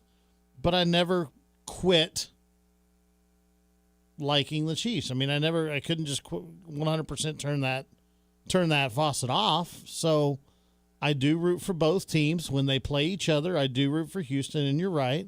Kansas City has largely owned Houston over the last handful of years now. Houston did beat them this last season. So, and there have been times in the past. In fact, there was a short stint after high school that I lived in Houston that I went to a Chiefs-Texans game, regular season game, and the Texans were favored and won that game. But that was pre Mahomes, I think even pre Alex Smith, if I remember right. Well, actually, the reason I called is you guys used to give away movie tickets. We did? You guys remember that? No. Yeah. You guys never gave away movie tickets? I mean, we might have at one point in time. Oh. Well, maybe it's another okay. station. I'm sorry. Well, listen, you can't be listening to other stations. This is the only one you can listen to. Well, you guys gave away movie tickets. We did. You're right. You're right. Drive-in movie tickets. You are correct. We did. I forgot about that. Okay. So, all right. Well, I mean, yeah, I thought you guys gave those away. Yep. Sorry, I forgot all about that. Anyway, you went to a movie? Well, yeah, I went, and I mean, this is probably another station, so I probably better quit talking. I went and picked him up at a place that specializes in neuropathy, and I cannot find that place. Oh, yeah, I don't know. It was like one of your sponsors. I have no idea, man. I really don't. I wish I could help you out, but I don't. And you're a Broncos fan, right? I am, yes. Okay. Hey, but I mean, listen, it makes for good conversation. I'm a lifelong Broncos fan. I don't know why. When I was a kid, when a very, very young kid, I just, for whatever reason, started liking the Denver Broncos. And then when John Elway got there, because I had kind of followed his career a little bit when he was at Stanford, it just kind of solidified me being a fan. And I'm not one of these guys that changes teams, nor am I a guy that says, oh, I like this team and I like this team. That's just not who I am. No, it's not like there's not a somewhat of a legitimate reason for that, though. I mean, Timmy says, I see the Chiefs on every weekend and still can't stand them. Come on, Chuck. That's what he said. Didn't Elway marry like a Raiders cheerleader? I don't know. I have no idea who is what. So what was I supposed? What would everybody have had me done from 1996 to to 2002 when Houston didn't have a team. Look, nobody's fault. Yeah, that's fine. I don't care. All right, then. I mean, you probably should have just went to the Titans because that's where they went. And you did because you said no. That's not what that's not what I said. I got it on tape. You edited that damn tape. Well, I mean, I wouldn't blame you if you hated the Chiefs because your games have gone so bad. Well, no. Starting back in 2019 when we had the 24-point comeback. Oh no, there was one before that. There was was it 16, 17? The wild card game in Houston where you guys beat us 30-0 after returning the opening kickoff for a touchdown. Oh yeah, that one was. Well, that was bad for the start. Yeah, it was. Yeah, but I will tell you, and our guy returned a kick. A guy returned a kick. I can't remember his name, but he hadn't done that all year. So I'll tell you this much about the 24-point comeback game. I kid you not. I was watching that game, and yes, I had my Texans uniform on. You had a full uniform on? Helmet and everything? My shirt, my jersey. Oh, okay. I was just Shut up. You know what I meant. Well, look, you guys have been saying we and I and everything talking about your team, so I just figured you dressed out in full uniform. Yeah, you know. Pads and all, Doug. Okay. You didn't know? Was with some family at Buffalo Wild Wings.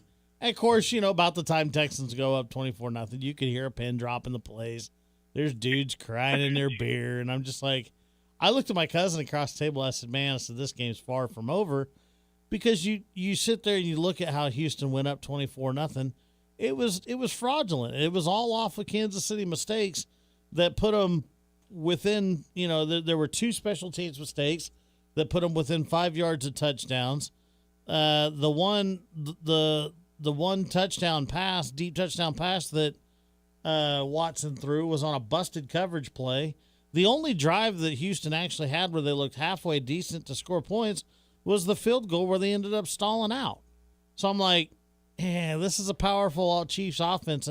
If they can get within 10 at halftime, this game's not over. And before halftime, I think they even took the lead before halftime, didn't they?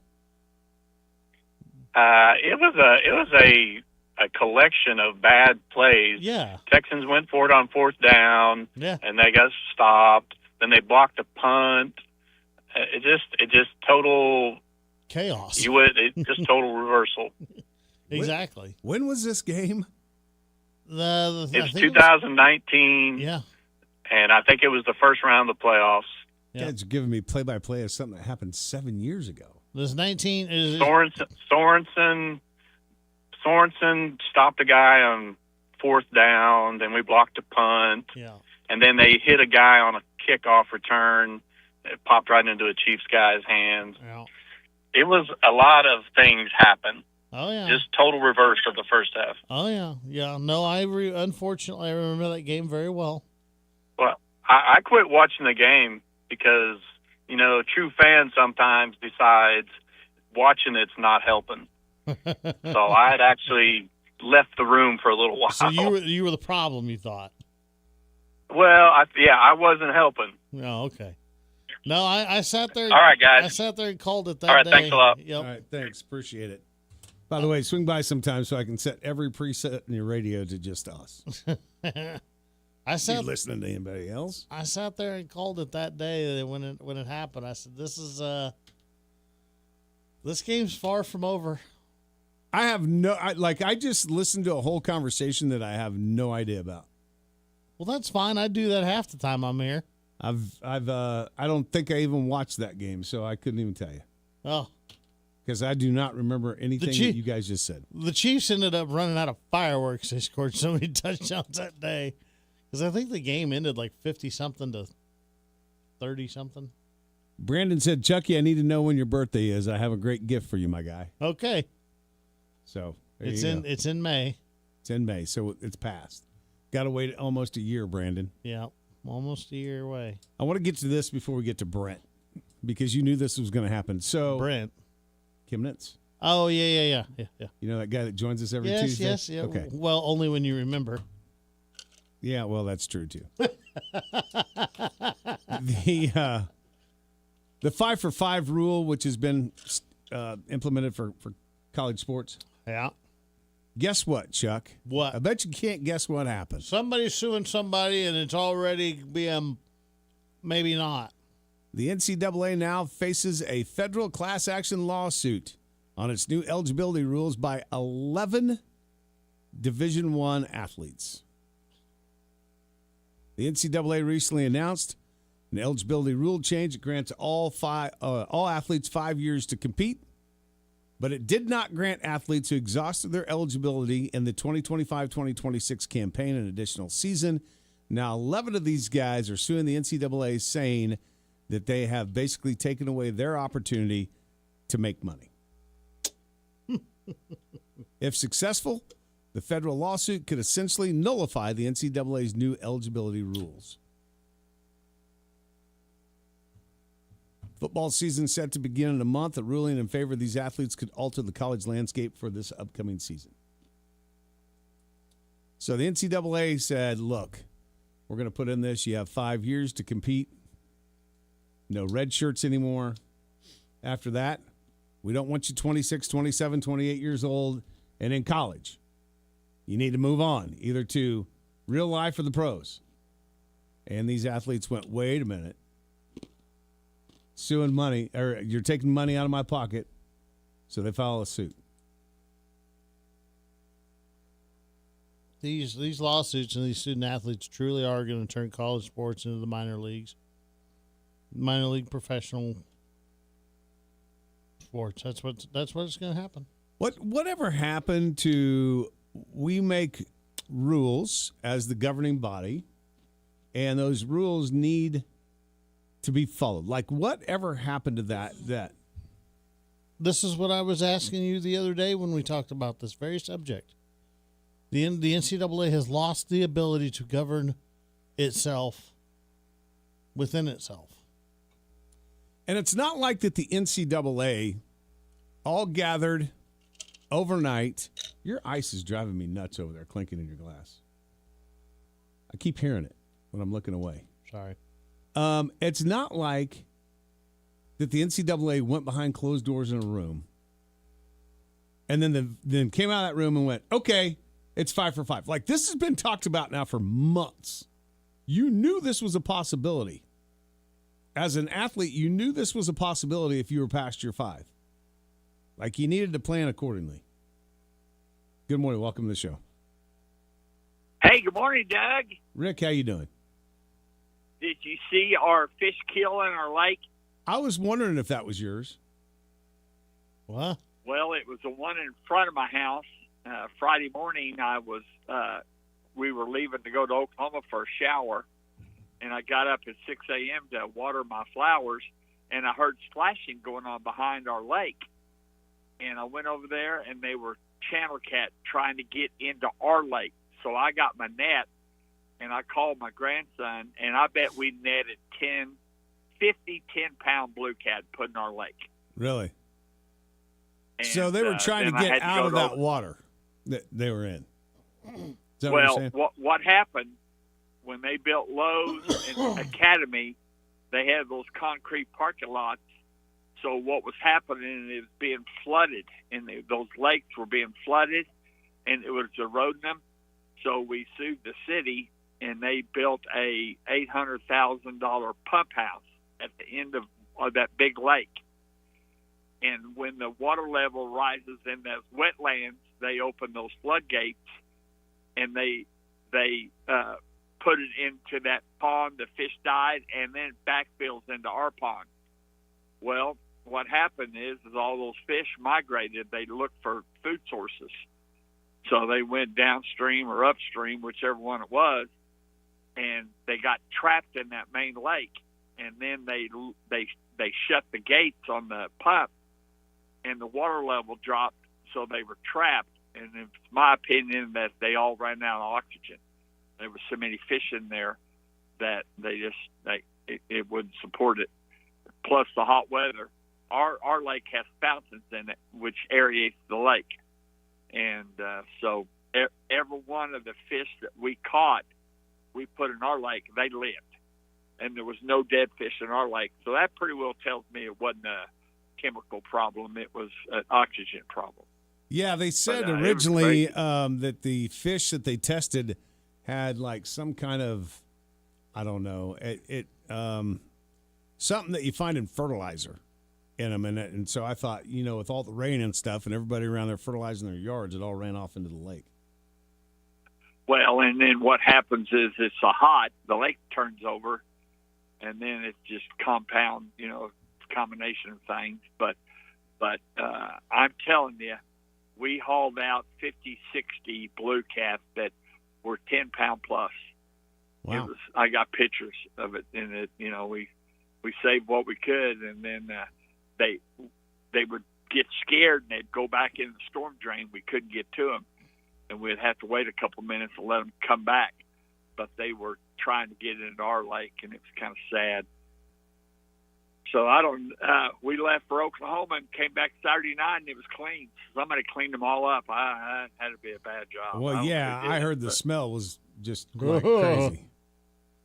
Yeah, it's still kind of bad, but it was incredible, for years and years and years of those fish growing. Because they wasn't little fish. It killed the carp, the channel cat, the perch, the shad, the bass. It killed everything. Wow. So that's too bad. The state's probably going to have to come in and repopulate that area, and they're going to have to get some bubblers or fountains, because if not, it'll happen again someday. Yeah. But I know it had to be that, Doug, because our lake connected to it, and our fish were fine. Huh. Interesting. So, yeah, I feel sorry for the people who come over there and go fishing, because this is going to be a waste of time. I see a picture of it now, and I just kind of.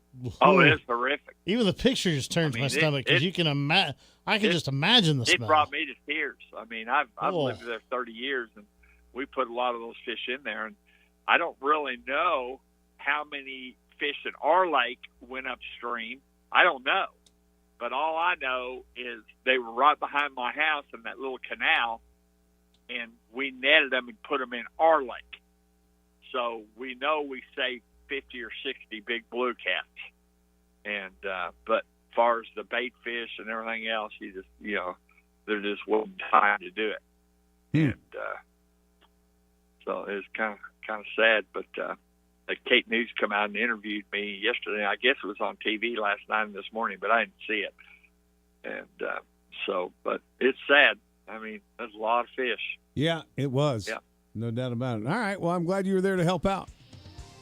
Yeah, well, that's kind of a sports story. It's kind of a fishing story. Yeah, there you go. All right, guys. All Have right. a great day. Thanks, Rick. Appreciate it. Good morning to our Bayou buddy listening in Louisiana.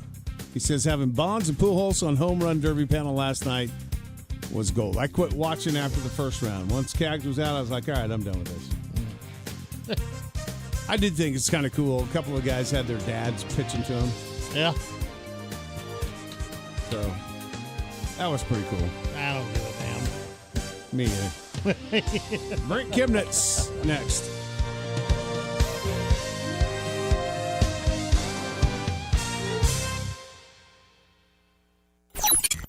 This segment of the game plan is brought to you by Moneytown Pawn on Oliver, just south of Pawnee. Tools, electronics, firearms, jewelry, and more. Find what you need at Moneytown Pawn.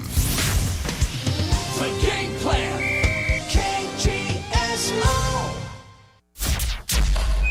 Ladies and gentlemen, this is The Odd Couple with Rob Parker and Kelvin Washington. There's only one way of looking at LeBron James's tenure in Los Angeles. It was a dud. Can't call it a complete failure because he did win a championship. Mickey Mouse championship, the bubble, whatever you want to call it. It was a dud. This is The Odd Couple with Rob Parker and Kelvin Washington. Evenings on KGSO. And find KGSO on the SC Wichita app.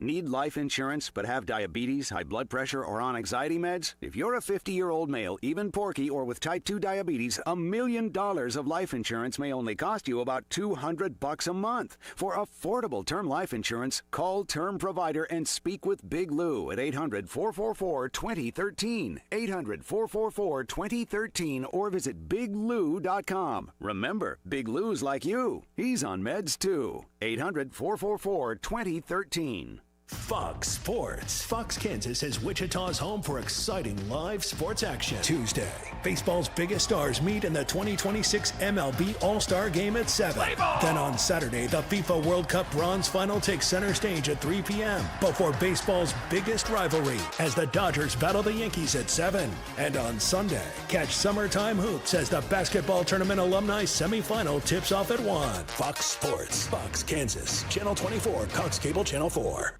Don't believe everything you see on the internet when it comes to maintaining your pool. Trust the experts at Good Pool and Spa, just like Dave and Chrissy. We came in and from day one, they treated us like family. Didn't treat us like we didn't know what we were doing. They just advice, friendly. Ryan will give diagrams. He will tell me exactly what to do to a T. Exactly what he tells you happens in the pool. Stop guessing and trust the local experts at Good Pool and Spa. They'll keep your pool running all season long. Good Pool and Spas, just west of West Street on Central.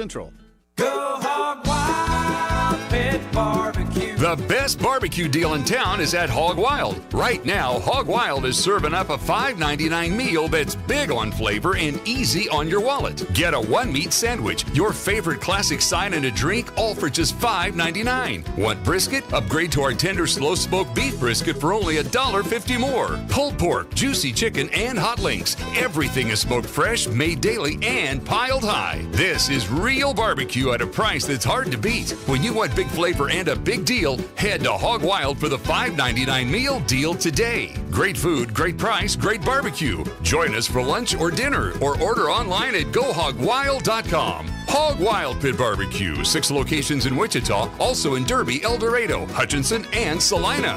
Go Hog Wild Pit Barbecue. Hog Wild, get some for you. But don't be late, we close at 8.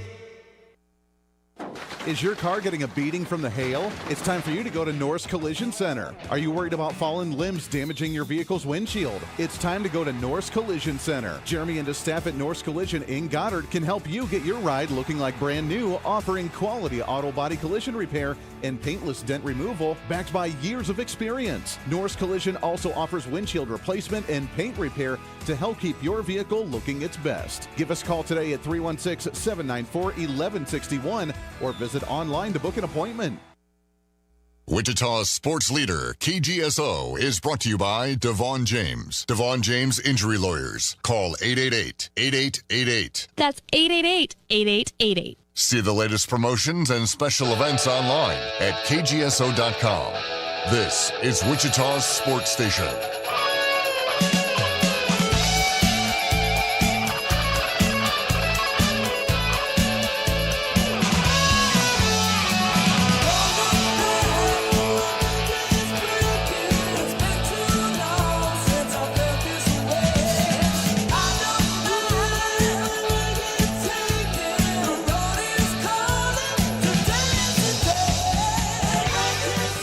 Welcome back to the game plan right here on 1410 AM, 93.9 FM, KGSO. Segment number 2.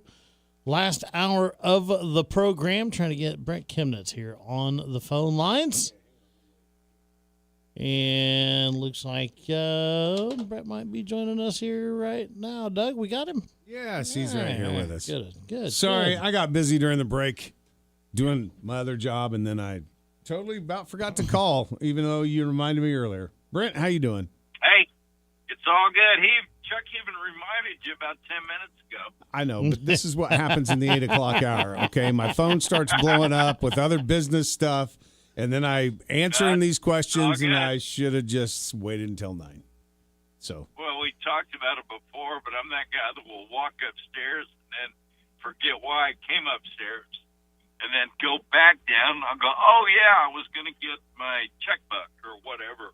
So I get it. No worries. But we're here. We're ready to go. And we got all kinds of exciting things to discuss. First off, I think this is absolutely great that a home has been scheduled with New Mexico, with Wichita State basketball. New Mexico, obviously a team over the last couple of years, it's been an NCAA tournament team. They've averaged like 23, 26 wins a season. This is the kind of non-con game that I think is perfect for Wichita State. No, 100%. I totally agree. I was thinking the same thing. I mean, you got a program that's got a great history. You know, everybody knows about the Pit.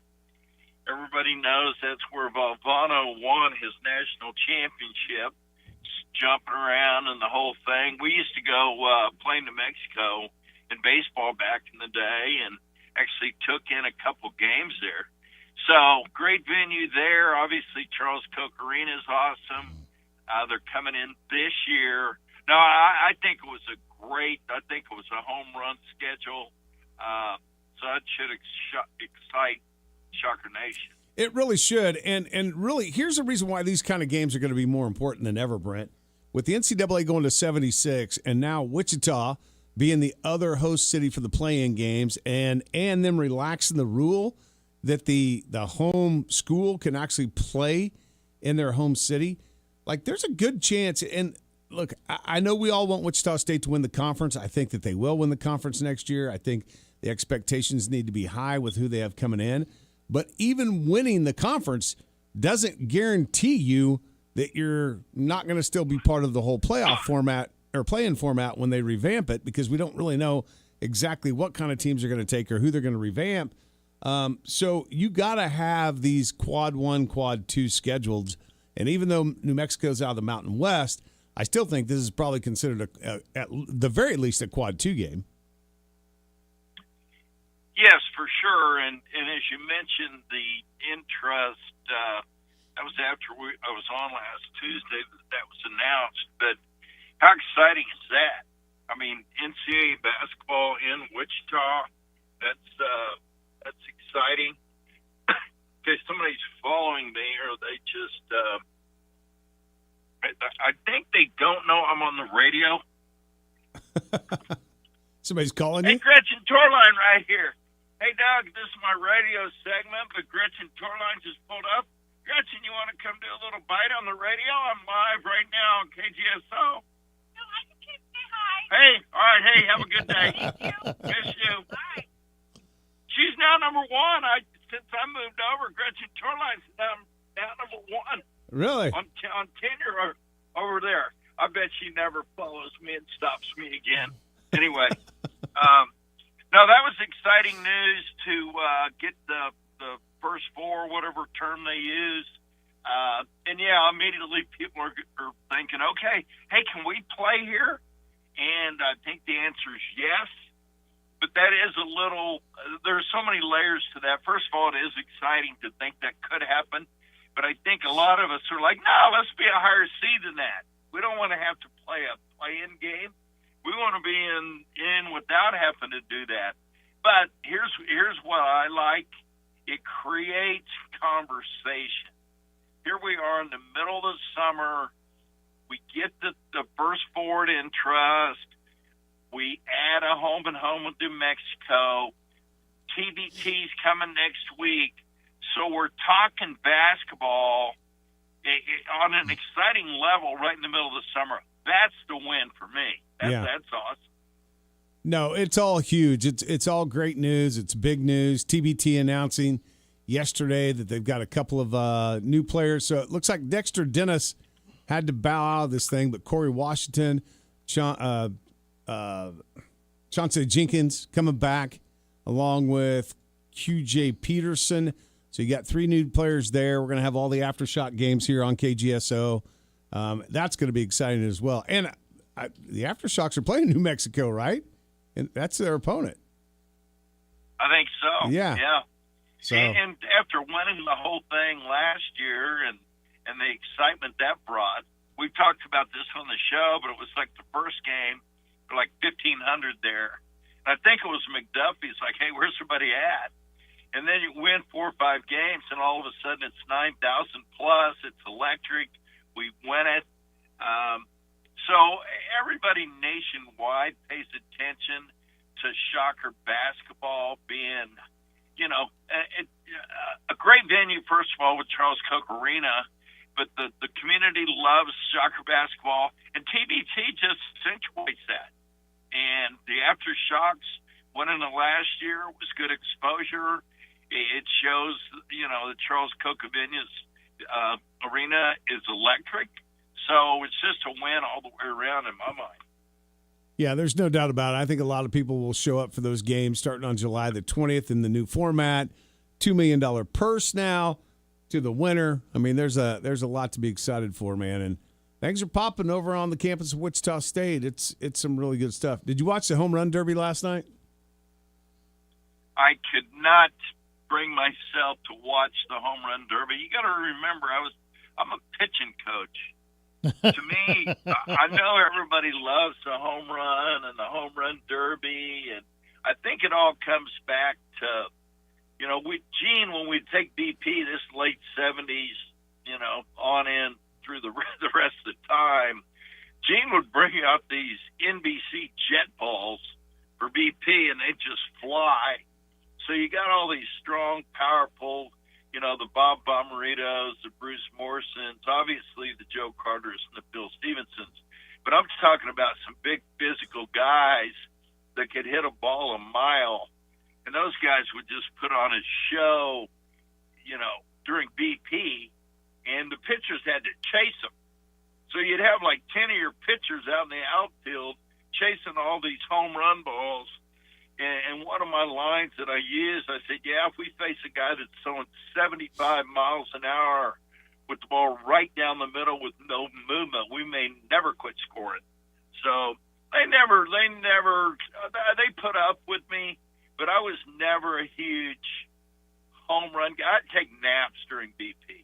That's what I thought the value of BP was. And if Phil's there, I'm sure Phil's getting a chuckle out of this. But I know it's a good thing. I know it's entertaining, but no, I didn't watch it. I'm kind of the same way. I mean, it's just I guess there's one cool thing about it is a lot of these guys, like their dads who played some form of baseball, whether it's in college or even some of them in the pros, they end up pitching to these guys. So it's kind of a cool father-son moment, I guess. But, yeah, it's watching BP. That's basically what it is. Well, in the All-Star game, I mean, it's great pageantry, and, I mean, there's the whole, okay, how much does it mean? Are guys really into it? I remember growing up in the 60s on into the 70s, and that was just like the what they call it, the summer showcase or whatever, the summer classic. That was like the biggest night of the summer. And I watched every inning for years of the All-Star game. And now it's still cool. Alec Bohm was in it a couple years ago. We had Tyler Green that was in it in 1995. So, I mean, it's a cool deal, obviously. But what I like is when they'll pull out, okay, here was the starting lineup in 1966 or 1971. And it's just one Hall of Famer after another. And I'm not saying some of these guys aren't great players. It may end up, even being that caliber. But it doesn't have the pop for me that it did back in the day. Yeah, I will give baseball this, though. Out of all the all-star games that we see, at least baseball is still somewhat true to the sport. Like, the NBA, it's just a three-point shooting contest. Nobody plays any defense.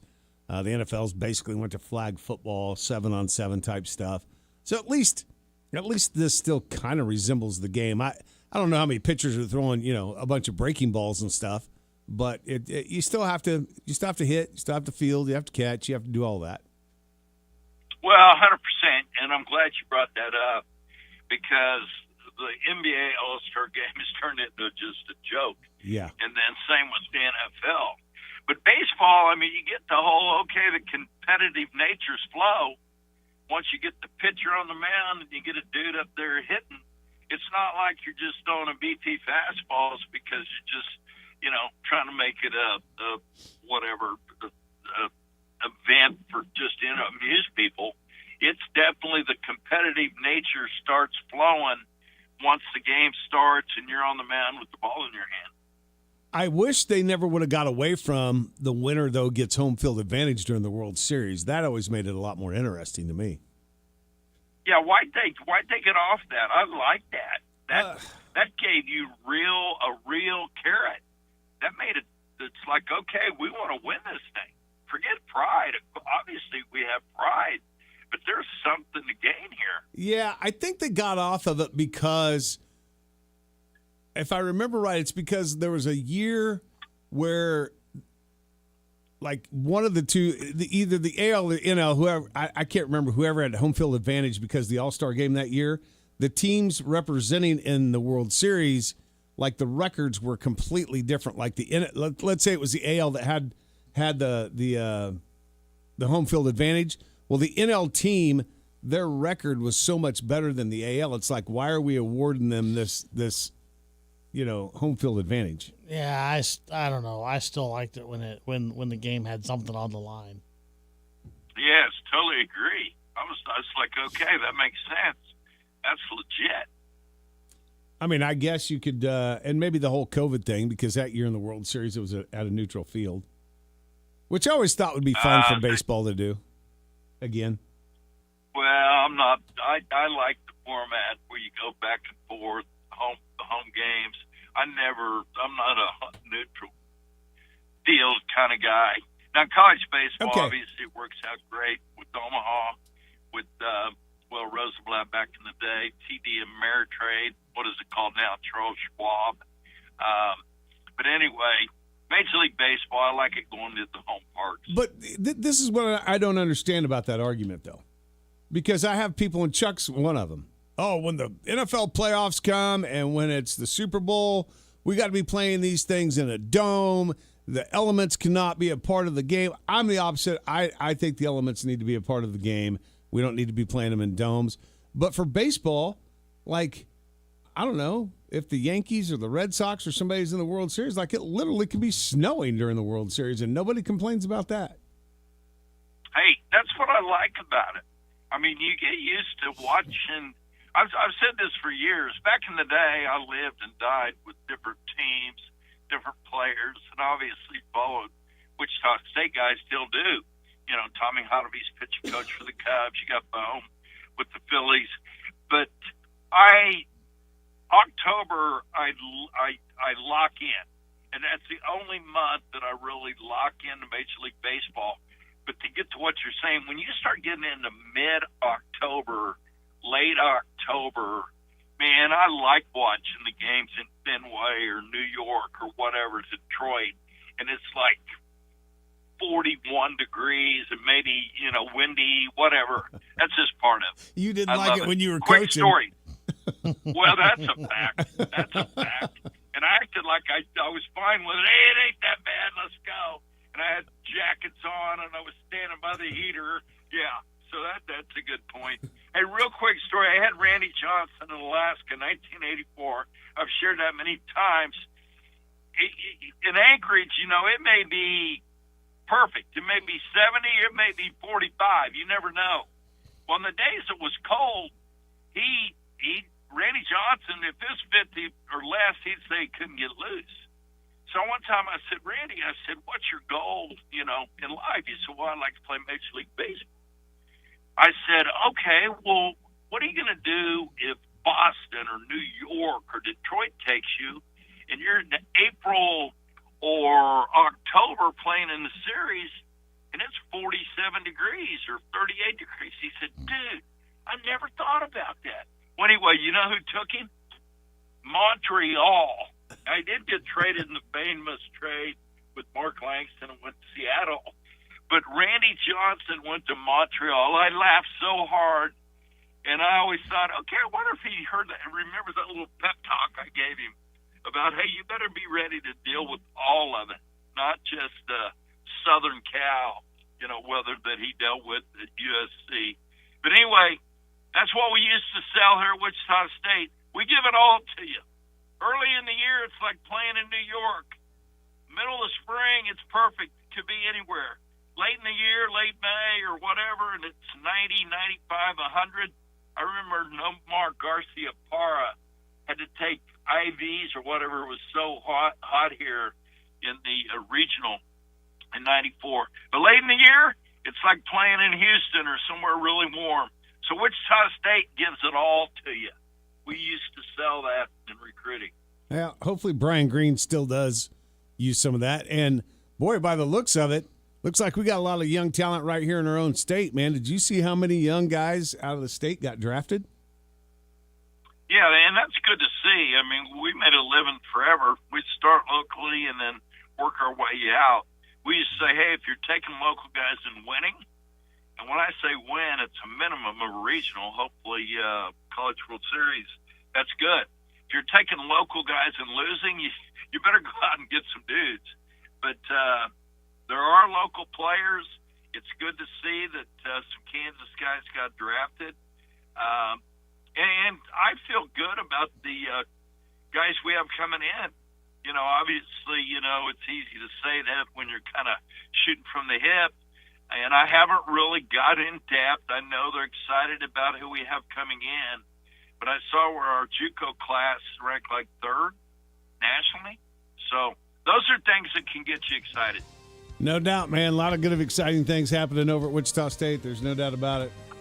Hey, appreciate your time as always, man. Thanks for being on with us every single week. And how's retirement going? Is it all right? Everything good so far? Hey, I'm loving it. Hey, I need you to put out that little plug for Shocker basketball. Oh, we've have KGSO. We've been plugging it a lot. We've been plugging it a lot. Well, that Brent Kemnitz soundbite. All right, we'll get it on. All right, you're the man. Appreciate you guys. See you, buddy. Appreciate it. There he goes. Brent Kemnitz, our friend. Let's wrap this thing up next.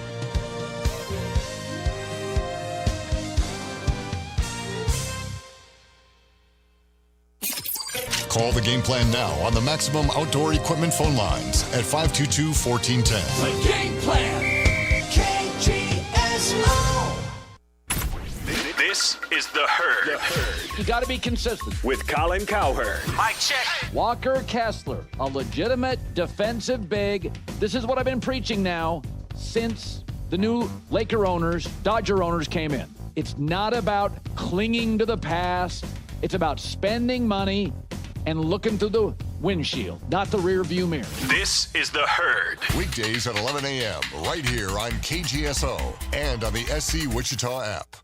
When it comes to maintaining a pool, it can cost you a lot of time and money. Don't fall for the gimmicks on the internet. Trust the experts at Good Pool and Spa, like Daniel. One thing I've really appreciated about the guys here at Good Pool is they've only suggested things that we need. They're not trying to upsell you on stuff necessarily. They're not trying to give you products that you may not need. They're very step by step. Skip the guesswork and trust the local experts at Good Pool and Spa. From chemicals and equipment to service and repairs. Good Pool and Spa, just west of West Street on Central.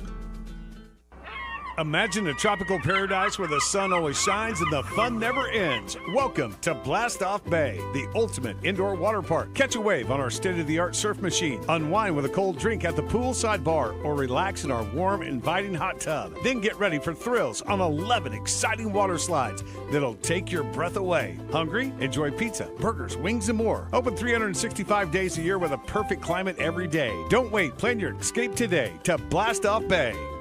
America is turning 250, and we're celebrating all month long at Midwest Kia. Join us for our Stars, Stripes, and Savings Sales event, where we're honoring America's 250th birthday with incredible savings throughout July. Celebrate extra savings on every new Kia that's built right here in America, including the award-winning Sportage, Sorento, Telluride, hybrid models, and the electrified EV6 and EV9 models. And no birthday party is complete without a present. This July, purchase any new or pre-owned vehicle and get a $250 gas gift card. It's our way of helping you enjoy the summer road ahead.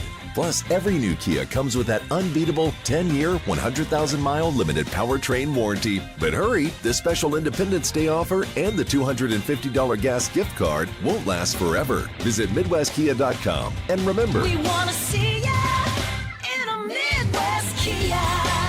see dealer for details. Offer ends July 31st. Warranty is a limited powertrain warranty.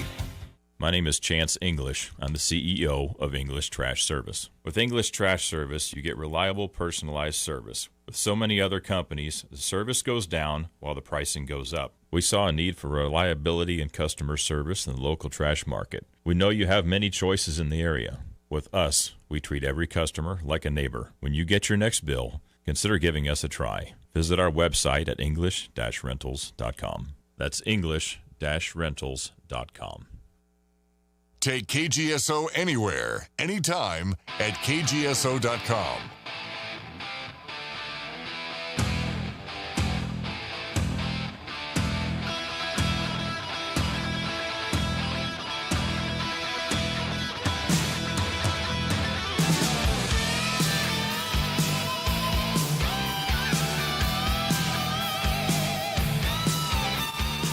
All right, Chuck, there's only a couple of days left. You're gonna be leaving on Thursday. You gotta do this before you get to Thursday. Okay. You gotta go see our friends. Taco Tico, it's all about the taste.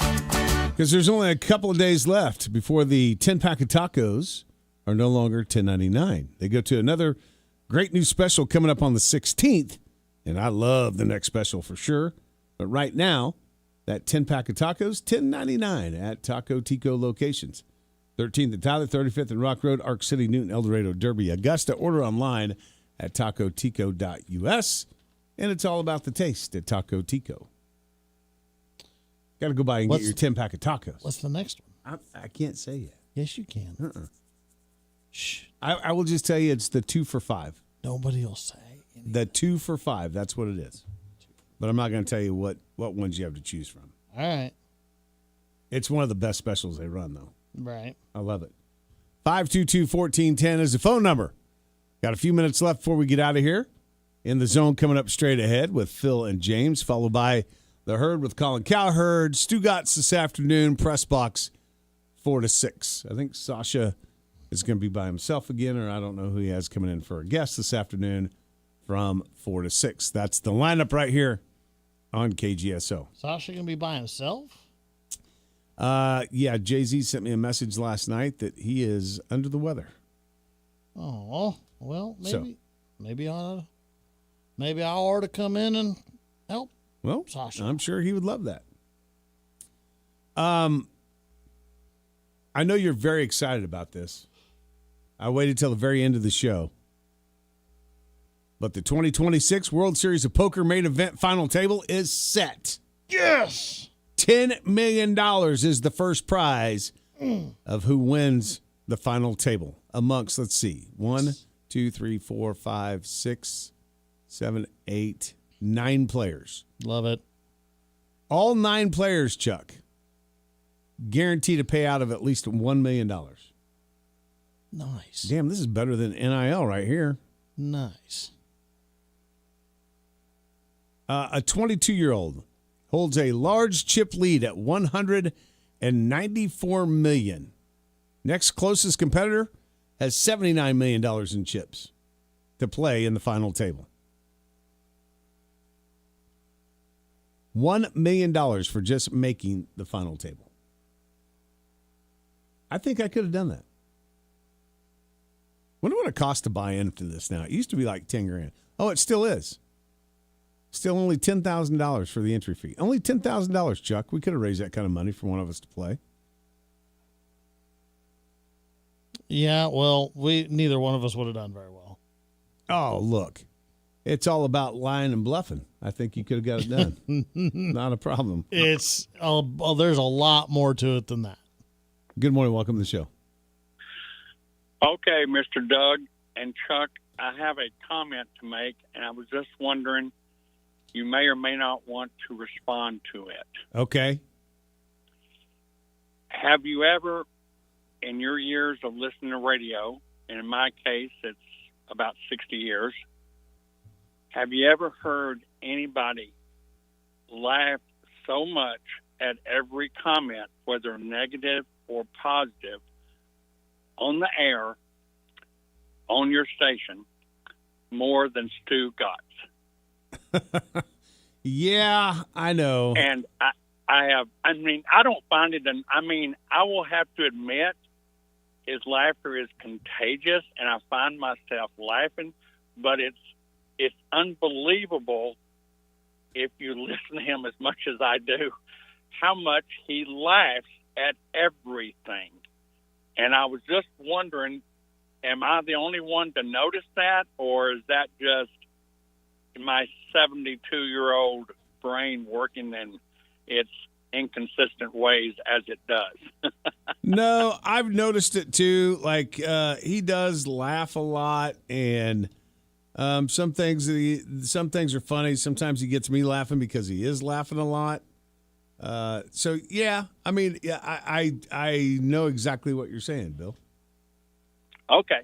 And one other comment, I miss our friend Doug Gottlieb. I hope he's doing well. I didn't know if time from time you talked to him. I realized there were some sensitive issues on why he had to leave radio, and now he's full-time coaching. And I do believe probably if he has another 2 decent years like he had last year, he'll probably move on to bigger schools. So I do hope I know you and him are friends, so I hope he is doing well. Yeah, I text with him every now and then, and he's been very busy recruiting and doing things like that. That's why I hadn't been on the show.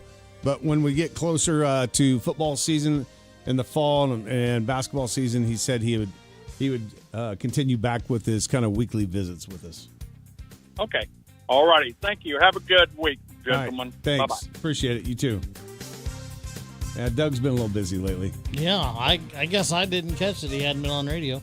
Yeah, I've reached out to him a couple of times, and we've talked a couple of times, and it's been busy. Well, he's not doing his show, is he? No, he's not. He gave his show up. Just was too much. Got to be a full-time coach and do that. Yeah, I can understand. It's going to do it for us. Have a good day. Your latest news on KGSO.